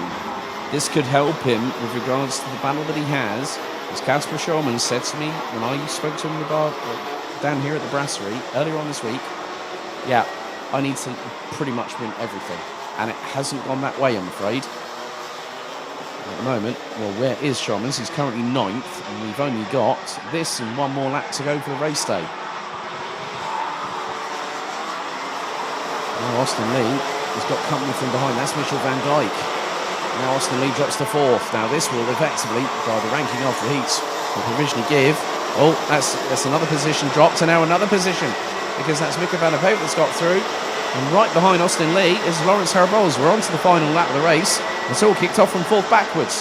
Austin Lee is dropping positions with the drop of a hat. He's just lost out to Jasper Leynertz. And now he's got his teammate from JJ Racing. There is Kasper Schulmans. As Mikkel Pedersen makes his way down the Europelan for the final time, it's lap number 9 out of 9. It's a slipstream fest down the Europelan going into turn 7.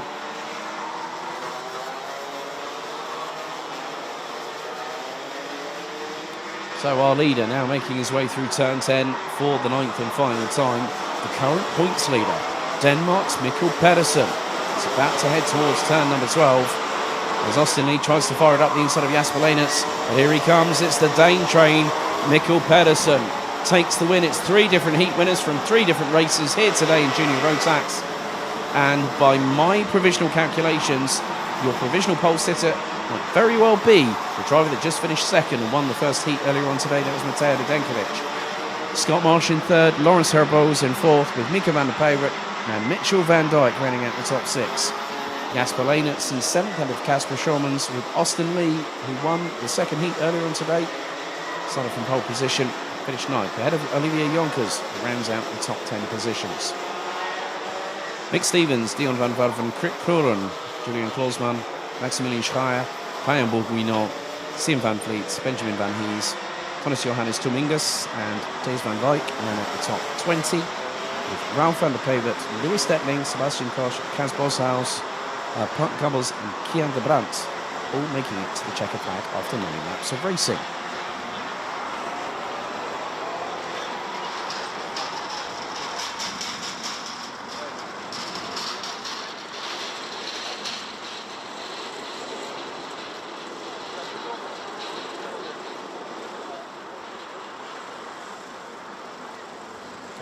Right then, folks, that concludes the penultimate day of the 2022 BNL Karting Series season, our 15th anniversary year, and what's more, there's 50 days to go into the grand finals. Tomorrow afternoon, we will decide who will be on our 2022 BNL Karting Series champions. We will give away 5 tickets to the Rotax Max Challenge Grand Finals that take place tomorrow afternoon as of 49 days. And we'll head to Portimão in Portugal to the Cartódromo Internacional do Algarve in 49 days. But for those watching at home, thank you very much for joining us. Please don't worry, we have got the first 2 races recorded. We did have some internet issues a little bit earlier on today, but they will be uploaded later on for your viewing pleasure. But to close out the show for those watching at home, I had a chat with the lady in charge, who's just completed pretty much her first season as the boss, the series organizer of the BNL Karting Series. But we flipped the script a little bit on this one. So not only did I interview Esmir Osman, but she also interviewed me. So for those watching at home, thank you for joining us. Join us tomorrow morning, bright and early, and we'll see you on the racetrack here at the Home of Champions just after 10 o'clock local time tomorrow. Until then, this is Alex Goldschmidt. the official BNL Karting Series commentator, signing off until tomorrow morning. Thank you for watching.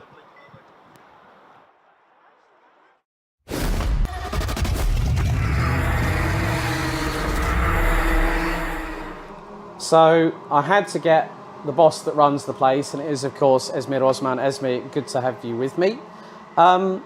Firstly, it's been a fantastic 15th anniversary season for us here at the BNL Karting Series, the completion of my 4th full season with the championship. How do you think the season's gone? I think the season has gone quite good so far. I think we had full grids, good racing, good weather. This will be the first rainy weekend I had that we have. But yeah, I'm really happy with how everything has gone up until this point. So when you took over the reins from the man, Mr. Dave Ritson, late last year, what has been the most challenging aspects of your role as the organiser for the BNL Karting Series? Because it's not just about that. There's a lot more that goes on behind the scenes here at Karting Genk. Yeah, the function I took over from Dave is not only the organizer of the BNL Karting Series, but also the function as track manager at Karting Genk.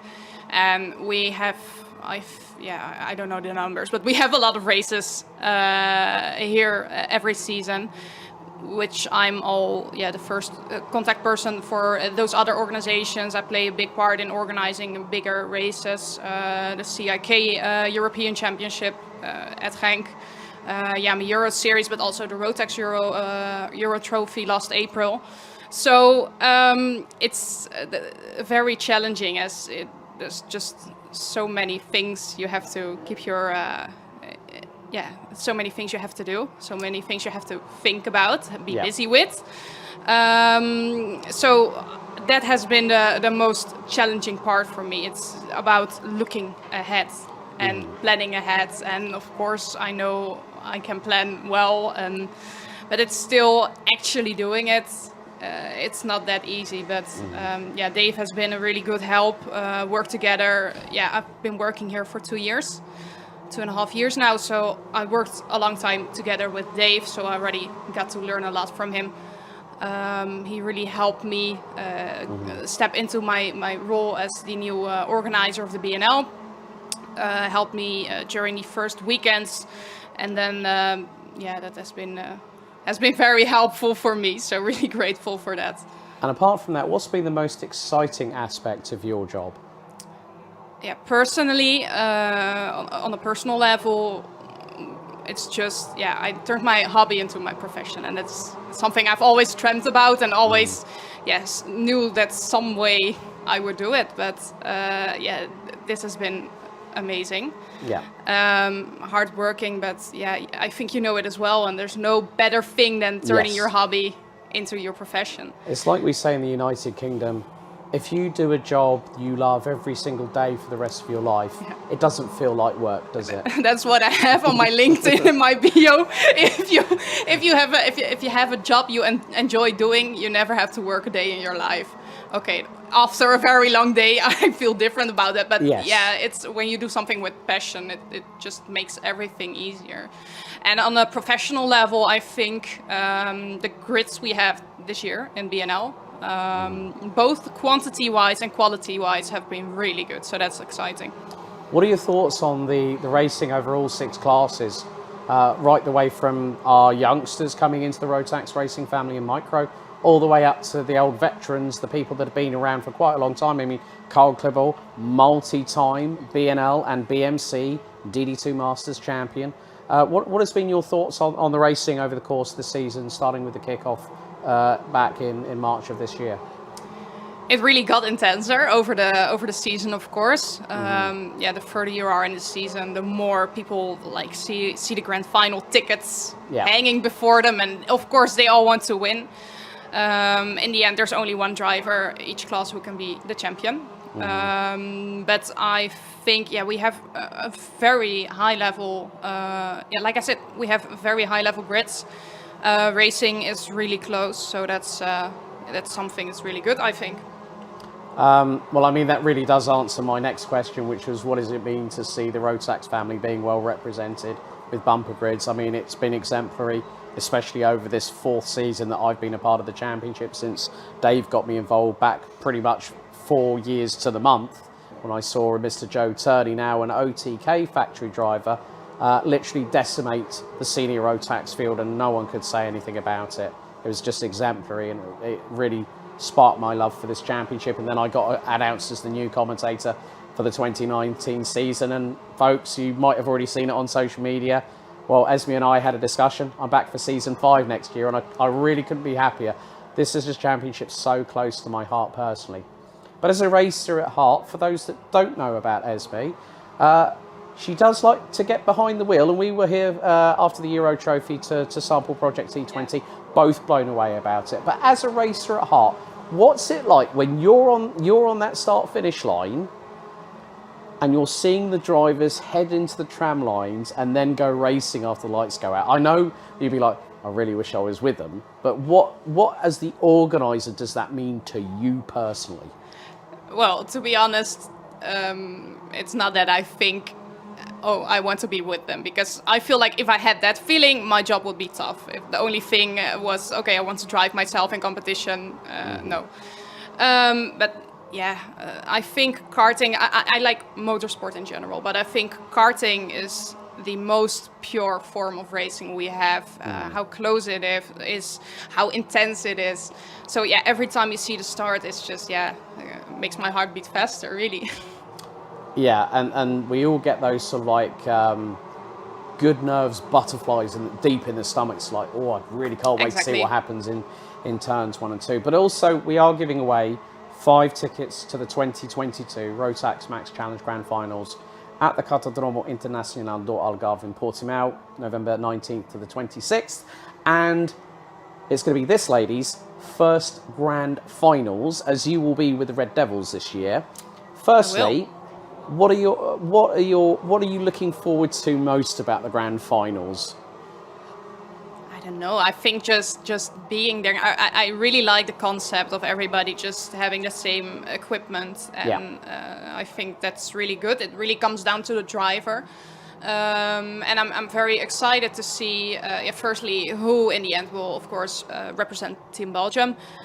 Secondly, will be very exciting to see how our drivers will do, because I think we do have some strong drivers. Of course, we still have to wait until everything is confirmed, who will actually all drive for Team Belgium. But yeah, I'm just excited to see how that will turn out, and of course to meet the whole Rotax team, Rotax drivers from all over the world, teams, mechanics. Yeah. That's, I think, very exciting as well. And, well, there's 2 more questions before we flip the script, because Esme's going to be interviewing me in a minute. How much are you looking forward to next year? Very much. I think I mentioned it to you. I started organizing, of course, this year. And it felt like the BNL kickoff is just 3 weeks ago. It feels like that, and the season has gone by so fast. And now I'm like, it's already the final round, and I want there to be more. And yeah, unfortunately, we will have to wait a few months, but we'll be back, and we'll be better. And I'm looking forward to it a lot. And hopefully, with more drivers making it to the grid for 2023, I'm really looking forward, and we're really looking forward to finding out when our fully confirmed calendar, which will be coming out in due course. Once everything's confirmed, we'll let you know when the dates are. Final question before we flip the script. Esme, wet or dry? I prefer driving in the rain. Okay. So now the boss lady has got to ask me questions, so fire away. One thing I'm wondering is, you always say that BNL karting series is very close to your heart. Yeah. What exactly, for you as a commentator and somebody who's really involved in the championship, is so different in BNL than other championships? I think, firstly, apart from being the commentator, I'm also a social media manager for the championship. So I have a double purpose. And when you feel so invested, so involved in the championship from my aspect, I think it's mainly about the human aspect, because the drivers are the stars of our show. But it's the people that make it all come together.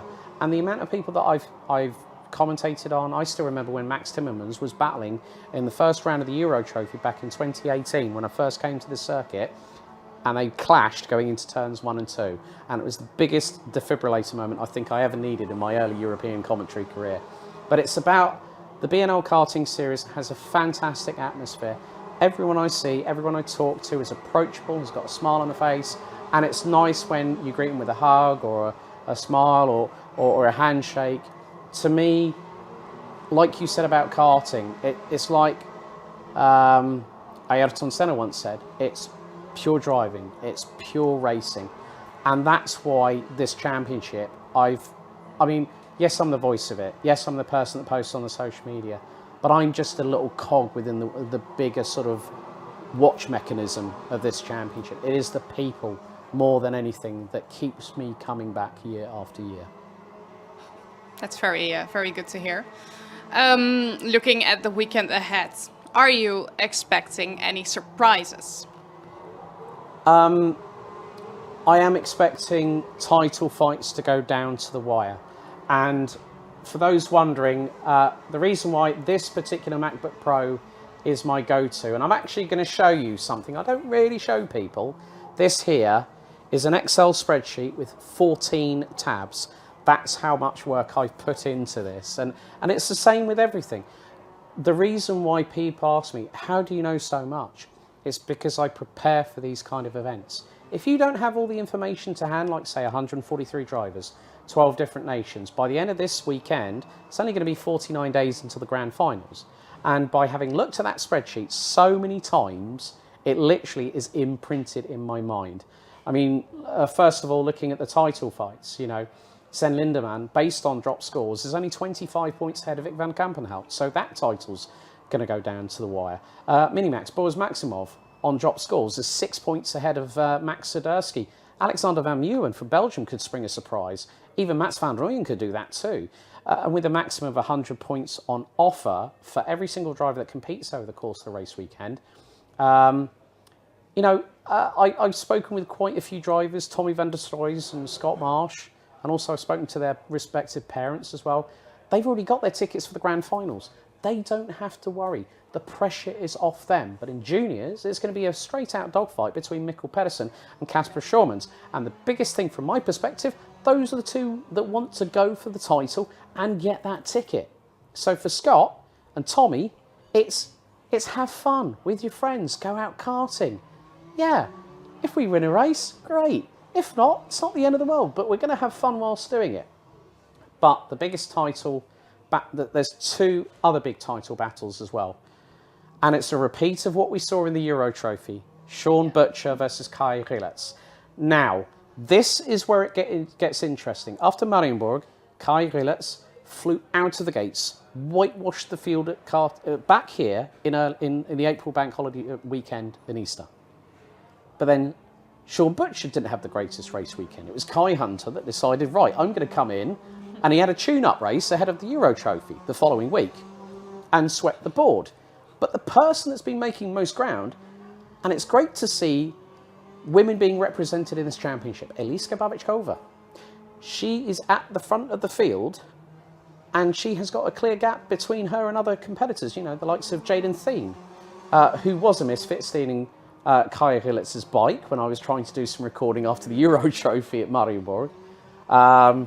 And yeah, Kai and I have got a running joke on that one. I'll speak to him about that a little bit later. But Sean and Kai have already qualified. Eliska is the one that could, I mean, she's shown it before. She's had 3 second places this year. And the Babičková family are quite talented. Denny Babicek, the young brother of the quartet, is doing micro and mini this weekend. And I have to say, real credit to Teresa. She had a really nasty accident back at Freaka at the Red Bull Ring. She is actually here supporting her siblings. And it's really good to see her up and about after, you know, what had been a very, very difficult season for the young lady from the Czech Republic. But Eliska, and keep an eye on her sister Petra. You know, Petra won a B final earlier on this year for seniors. DD2, Glenn van Parijs. He's not that far back as he thinks, because on drop scores between him and Mark Kimber, who's the Euro Trophy champion, Mark doesn't need to win a ticket. What what Glenn's got to do is make sure that he just finishes in the top 3, because Ragnar Veres has already qualified. What Glenn needs to do for next time, be on time with the briefing. Yes, I will be talking to him about that a bit later. But the other one, we've got a great fight. Last year's Euro Trophy champion, Paul Louveau, is leading, but not taking drop scores into consideration. Because when you look at the drop scores, Ian Getz, who I spoke to earlier on today, is ahead by 4 points. Yeah. This is going to come down to the wire. I'm looking forward to seeing how Luca Filipponi gets on against Michael Becker, last year's champion Carl Klebor, who won the title on the last race through a disqualification for Rue de Champion. You know, if he gets into the top 3 at the end of the season, the Bakker is going to be very, very happy indeed. But it's the title fights. You want a championship decided down to the wire, and you want to see people that have an opportunity to go for a ticket to the grand finals to put everything into it, and I expect nothing less. Final question. Do you prefer to drive on a wet track or a dry track? Well, from my perspective, it doesn't really matter, because come wet or dry, I'm up in the commentary box. Thank you, Alex. Thank you, Esme.